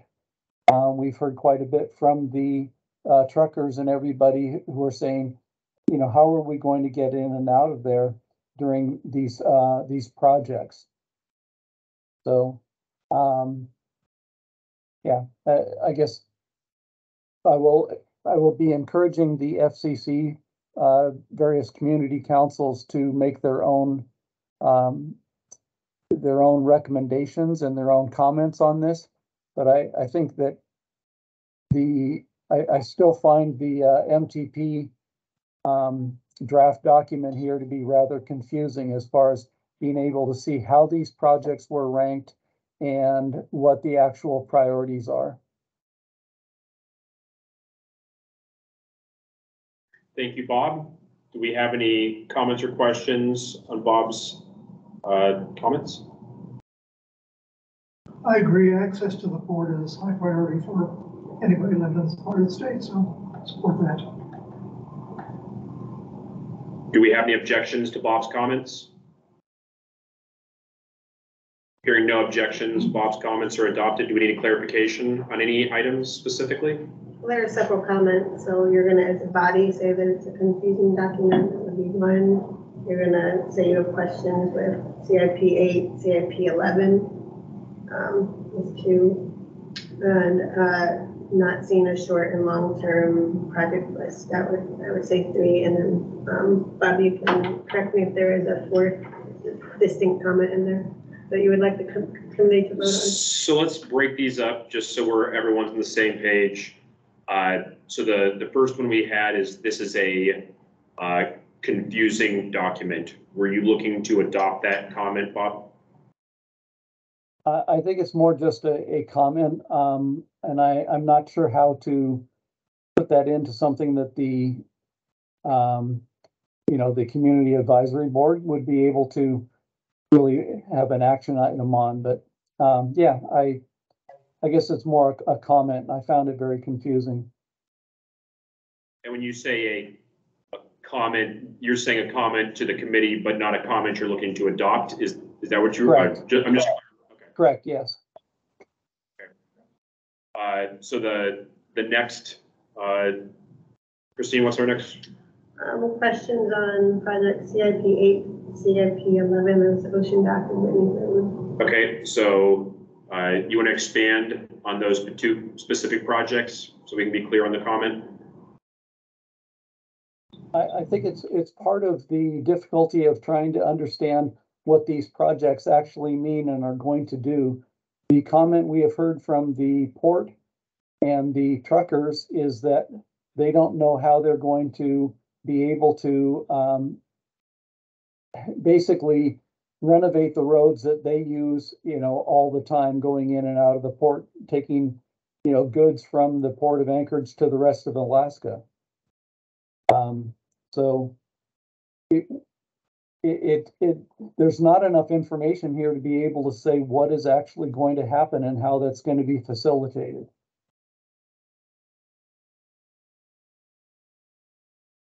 Do we have questions from the committee members to clarify? Could we see that area on the map? I don't think I know the connectivity. So are you looking for additional information on the project description, Bob? I guess that would be a good point to start is, how do we find out more about that? It's CIP 8.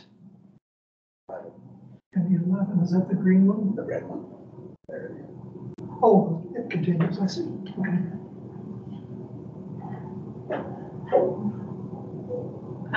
I would love to provide a little bit more background on those. Those, again, are both CIP projects, so they're Municipality of Anchorage projects. Again, we're required as an agency to include all service transportation in our area. The municipality would have lead on moving those projects forward. I don't know where they sit on the CIP list in terms of when they would go through, but those projects, in order to happen, would have to get bonded by the municipality, or they would have to get like a legislative grant or something like that. So there's a lot of other layers that would happen before those projects go through. And yeah, right now they're both municipality projects.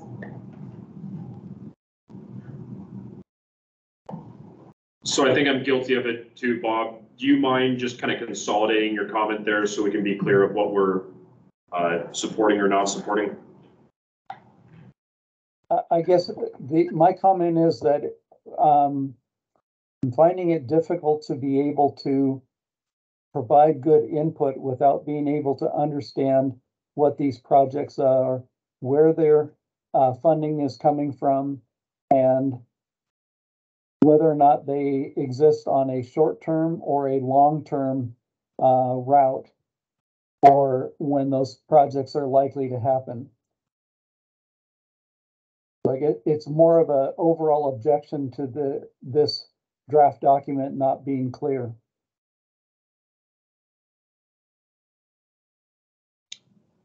Questions?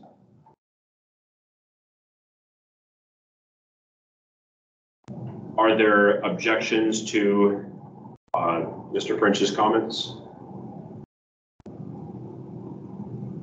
Not hearing. I'm willing to go with some members find it's not clear. That's part of the statement. Okay, so I hear an objection. Yeah, just to qualify that. Some members. Okay, so we are objecting, and your objection is based on a clarity of the comment? Well, we said that the document's not clear again. So is it the clarity of the document, or is it the clarity of this specific project? I've kind of got lost in this whole. Sorry. I guess I'm really objecting to both the clarity of the document as well as the clarity of the individual projects. Okay. Okay, so we have two specific comments here. Let's just break them up to make it a little bit easier. So you're objecting on the clarity of the two projects that you listed. Is there any objection to adopting that comment? Hearing no objection, that comment is adopted. Then you have objection to the projects as a whole. Is there objection to that comment? I would object and suggest that Okay, we with say the, okay. some members, if we could amend it to saying some members find the document as a whole. That's totally cool. Sorry, I'm just trying to wrap my head. Okay, so you're. Okay, if we're saying that the document as a whole is confusing, or, right? Yeah, but I guess my point is, either we have a comment that we have either the comment is changed, that we all have a majority vote, or we don't have a majority vote and it's not adopted by the committee and it'd have to be submitted by the Okay. individual. That we could do the vote. Then. Yes. I won't try to amend the comment. Okay, Okay, got it. Sorry. I wasn't trying to, yeah, I'm just clarifying. Okay, so we'll just do a roll call. No? Abstain. Abstain? Abstain. No. Mr. French? I guess I don't understand what the question is. So the committee understands your comment is, the document is not clear. We broke your comments into two portions. One was the projects were not clear. That was adopted. And now the comments of the project as a whole is not clear. We had 2 no votes and 3 sustained votes, 4 sustained votes. And we're now at, I'm assuming are you voting in favor of your comment, I'm assuming? I guess I would prefer to actually go with the comment that the other member had, is that some members find this confusing. Okay, so the comment is now some members find, okay, fair No enough. objection. You object? No objection. Okay. Hearing online, are there any individuals that object to the revised comment? That some members find this document confusing? Hearing no objection, the comment is adopted. Go ahead, Bob. Or actually, I guess, what other comments do we have that that you're reviewing? Were there any other things that you wanted the committee to vote on, Rob?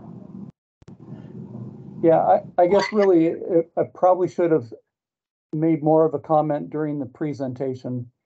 And maybe that's something that could be explained a little bit more in the public outreach. Is how to tell where the funding is coming from and whether or not these projects are on a short term or a midterm or a long term. So I do want to, so I've been staring at STIP and MTP, but isn't there a view that shows where the project came from, the funding source, and if it was programmed or not? The source. So yeah, we do include the source on the project, on the interactive map. We also have an appendix, as I mentioned. Yes, it's the appendix. There's just like a lot of layers to this, and there's a balance between providing enough information so that somebody that's not on the community advisory committee can understand what we're talking about, and providing all the information that someone that sits on this committee would want to understand. And so that's why there's a lot of layers, and I apologize that the layers also make it overwhelming. When we go to the actual MTP and the actual projects that made it onto the project, I think that gives a lot of the information that. So within the plan, the project list within the plan it just includes the project number, the project name and description, and the cost.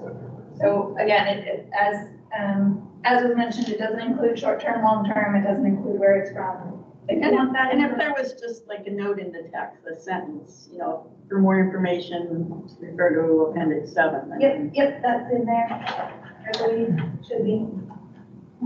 So I think there is value in your comment. I think it's nice to be able to look at a glance when, we were looking at the STIP recently, but you can actually, I like the idea of seeing where the project comes from, Is it a STIP project? Is it a CIP project?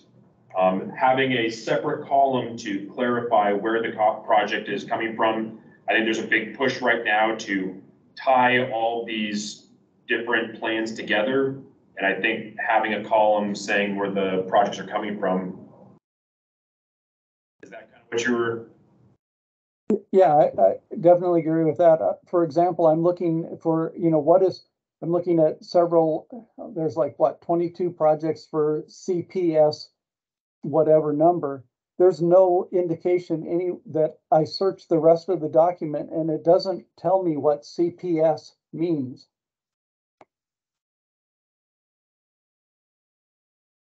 That's totally understandable. It stands for Complete Streets Project, but I can understand why it's hard to keep track of. Another example is where there's several of these projects where it says that, TIP and it's highlighted in green and there's an asterisk, but there's nothing in there that's explaining what that asterisk means or why these projects are highlighted in green.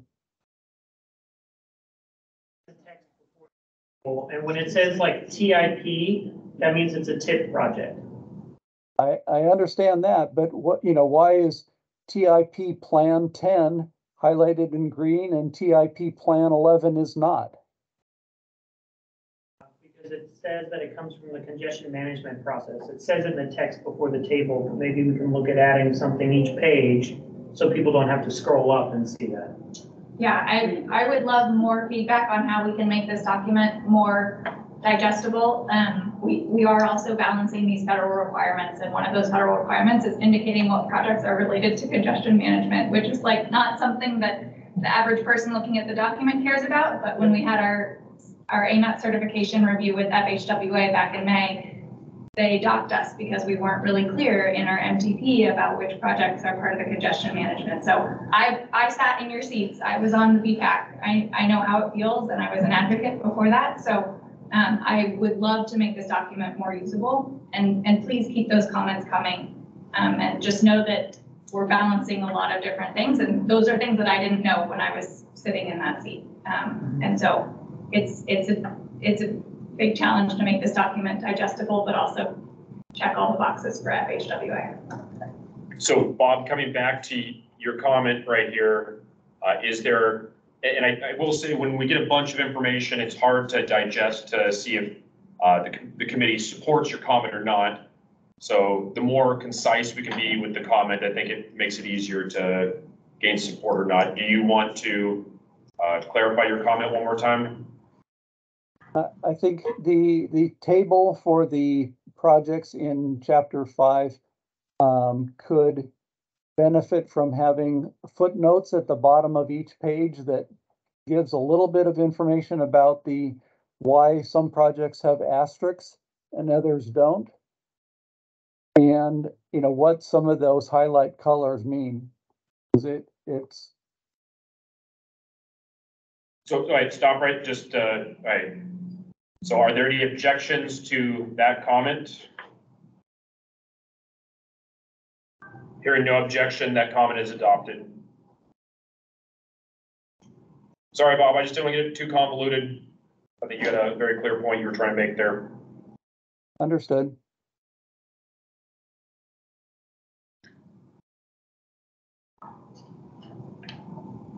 Do you have any additional comments, Bob? Is there a table for which projects are in a short term versus a medium term versus a long term? If so, I haven't found that yet. Appendix 7.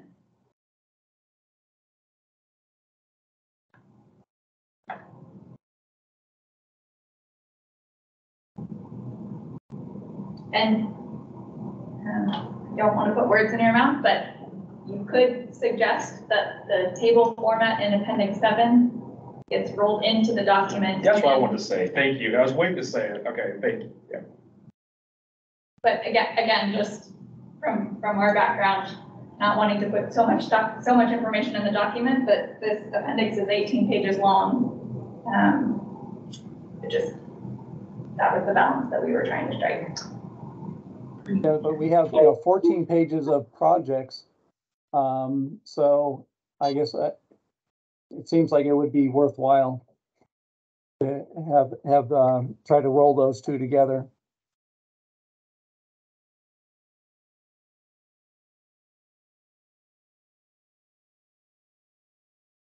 Let's, He's asking to put table 7 in the document. okay, do we have any objections to that comment? Hearing no objection, the comments added.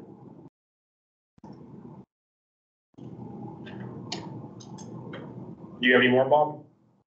I think that's it. So if there's no objections, there was kind of something that was touched on is the complete streets gives us MTP goals, gives us our source. And I think that's a very valuable table right here. And I understand it's trying to be consolidated, but my comment would be to carry this same format to the remaining projects. Can I also make a recommendation, because we were a little confused on the abbreviation Complete Streets Project, if you just put that in parentheses on the heading there? Is that okay to ask? Are there any objection to adopting those comments? Karen, go ahead. Yeah, I put them together just because it didn't seem like we had any objection on splitting. I was hoping it was related enough. Yeah, close enough. Okay.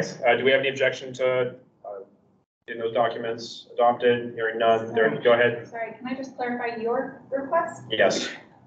You want all of the project tables to look like this, is that what you're saying? Yes. Okay, so the previous motion I understood to be all of Appendix 7, which is all of the project tables. Yes. To be replaced in the document. Yes. So then is that the same as what you were requesting? You're saying it's already by, I believe the previous motion already covered what okay, you were perfect. asking for. I just wanted to make sure that I understood that correctly. If all of the project listed would have this same format, then if that's what a document table would do, then yes, it's already addressed. Great. So putting the parentheses would be the comment, and I heard no objections to that. Okay, do we have anything else? I think.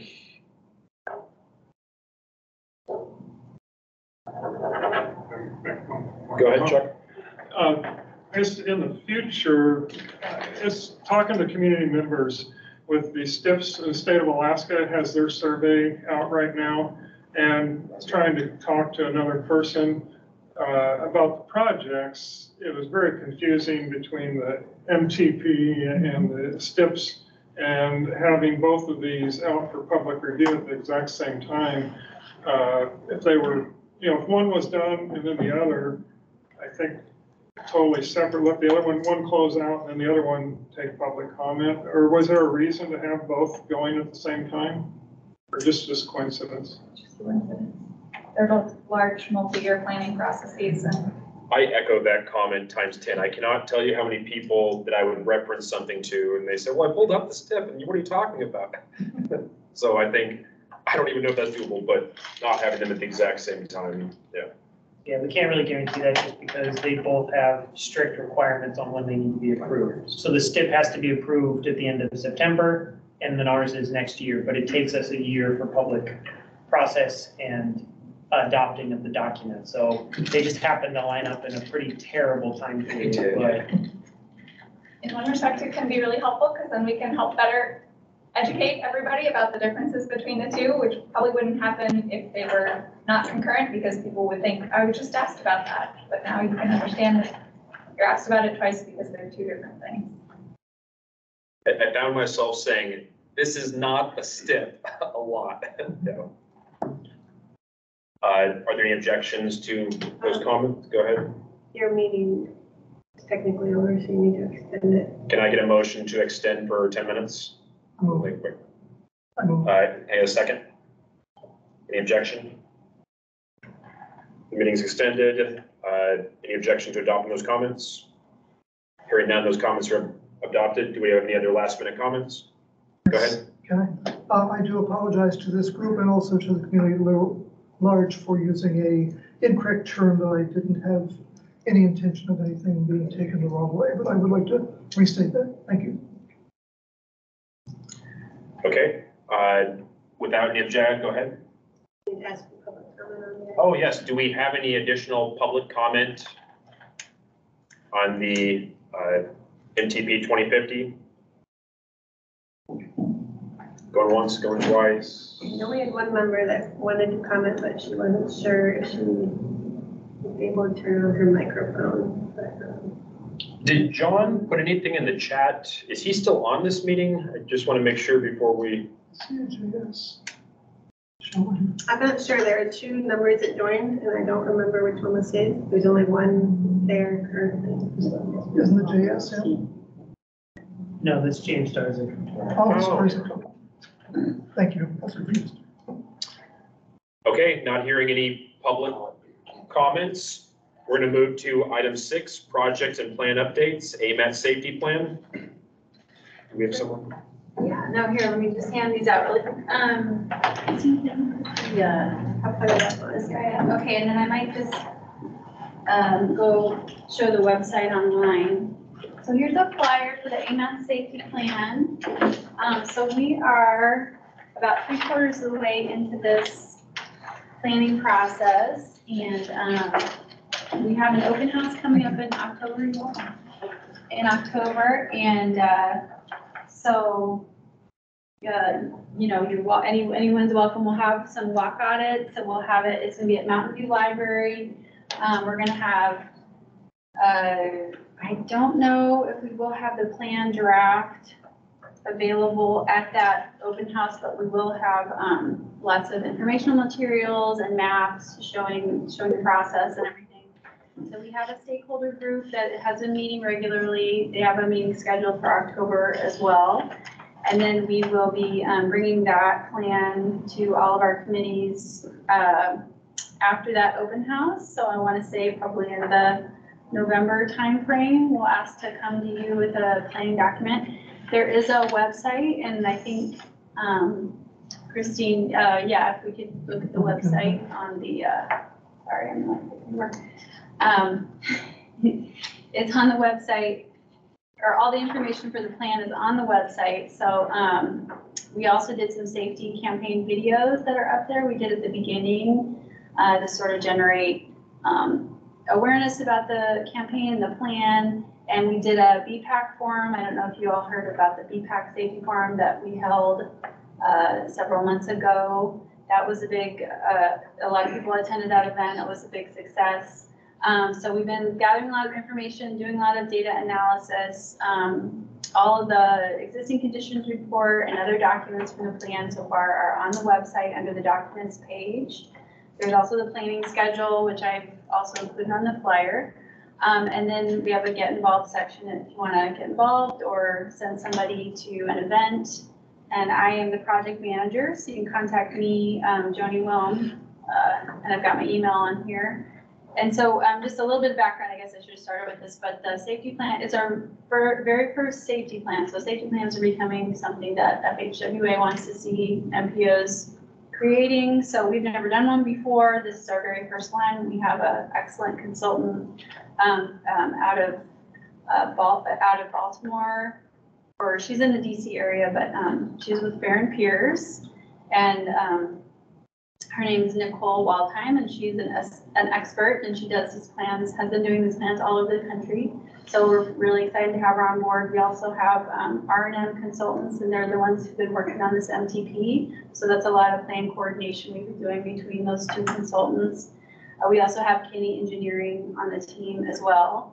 And so we've been learning a lot. We're excited to have a lot of good analysis to show you at the open house, as well as some countermeasures that we can introduce to say, here's the issues that we're finding, and here are some proposed solutions of how we're going to be dealing with that, or recommended that we dealing with those issues to make our streets safer.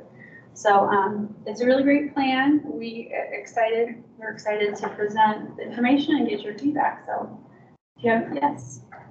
So in September, it's a stakeholder community workshop and DPAC presentation. So is there a community workshop? Yeah, so sorry, so this is, I should have updated that, my apologies. We had to push that. Are we about to hit? You can do extended meeting. Can I get a motion to extend for 10 minutes? Move. Can I get a second? Second. Any objections?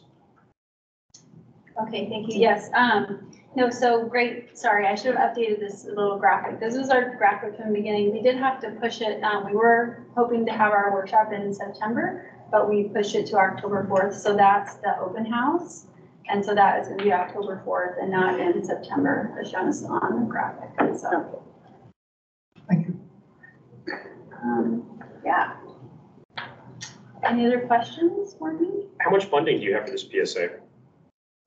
For the PSA, the plan itself, it's not part of the PSA. The PSA for the videos are part of the safety campaign that, Aaron decided we wanted to fund every year. And I think we have about 100 grand for, continuing our safety campaign every year for the next 3 years or 4 years. So that's the money that goes into creating these things like the videos. For the plan itself, I believe we had around $350,000 to do the overall plan. I don't know, I can't, don't quote me on that, but that's close. Thank you. Yeah. Any other questions? Thank All you. right, thank you. Thank you for your time. Through the chair, you, one member of the public would like a brief moment to comment on item 5A. She found the microphone. Okay. Go ahead. Go ahead, Cheryl. Hi, I hope you can hear me. Yes, we We can. can hear you. Great. I'm commenting on the MTP plan. I really appreciated the discussion of the environmental justice. It ranged a bit far and wide, but it's very important to Anchorage's future. The MTP is more than just a list of projects. For instance, I did not hear climate change mentioned today. Public health and safety was briefly mentioned. But again, it's more than just a list of projects. I was very heartened to hear mention of transit. It's critically important for our infill and redevelopment and reducing vehicle miles traveled. And this plan, I think, advances transit much further than previous plans have. I was very disturbed to hear a member ask for more time to consider the Citizens Advisory Committee's comments and not get more time. I see no reason why the committee cannot delay its submission of comments and refine them. Perhaps hold a special meeting to make that happen.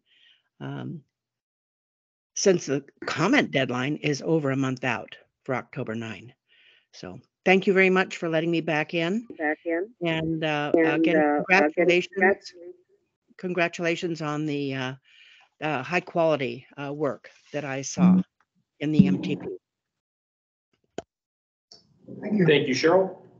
And just for clarification, it was defining what was on the agenda. We've had,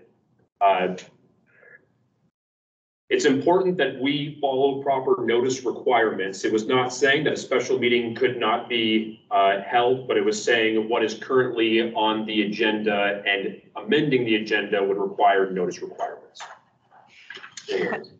I believe things can be delayed off of an agenda. I do not know, but I'd like a reading on that. I appreciate your comments. Okay, and with that, we'll move back to committee comments. So I will, try to get with you, Matt, about whether I think there's enough comments from me to come back in, or whether we can do that in the alternate method. And I guess we should maybe just, I don't know if it should be online or offline, but we've gone through some of the requirements with online meetings are not allowed now, correct? If you want to vote on an action item, you need to do so at an official meeting. It can be hybrid like we are now, but we need to actually schedule a meeting with 7 days notice for that. So just kind of remember that if you want to do this. Perfect. I just want to clarify. So Thanks, Aaron. it would be calling a special meeting. And so I'll, take a look. If I think it's warranted, I'll get with you. And I'm supportive. Do we have any other committee comments? Bob? John? None right now. Well, hearing no other committee comments, we'll move to public. Oh, I might one general comment. Of course. Just, Steve Horn couldn't be here today, representative from District 3, but he will be stepping down. So we will release a call to replace that district soon, probably in the next couple of weeks. You can be looking out for us to advertise that position. and just a comment. I know we have representation by Federation Community Councils. I think it's a great way to broadcast to the community about potentially filling some of these seats. And I would hope we would have engagement with potentially those community councils just to see if maybe there is a fit. Any other public comments? Oh, I'm sorry. From the public. I would like to Committee thank comments. Aaron John Allen for his comments that he submitted to the state on the STIP. They were extensive and kind of scathing, and I think that's, I'm glad we have somebody here in the city watching out for us. Really appreciate it. Thank you. I'd also like to acknowledge that was on my mind as well. Thank you.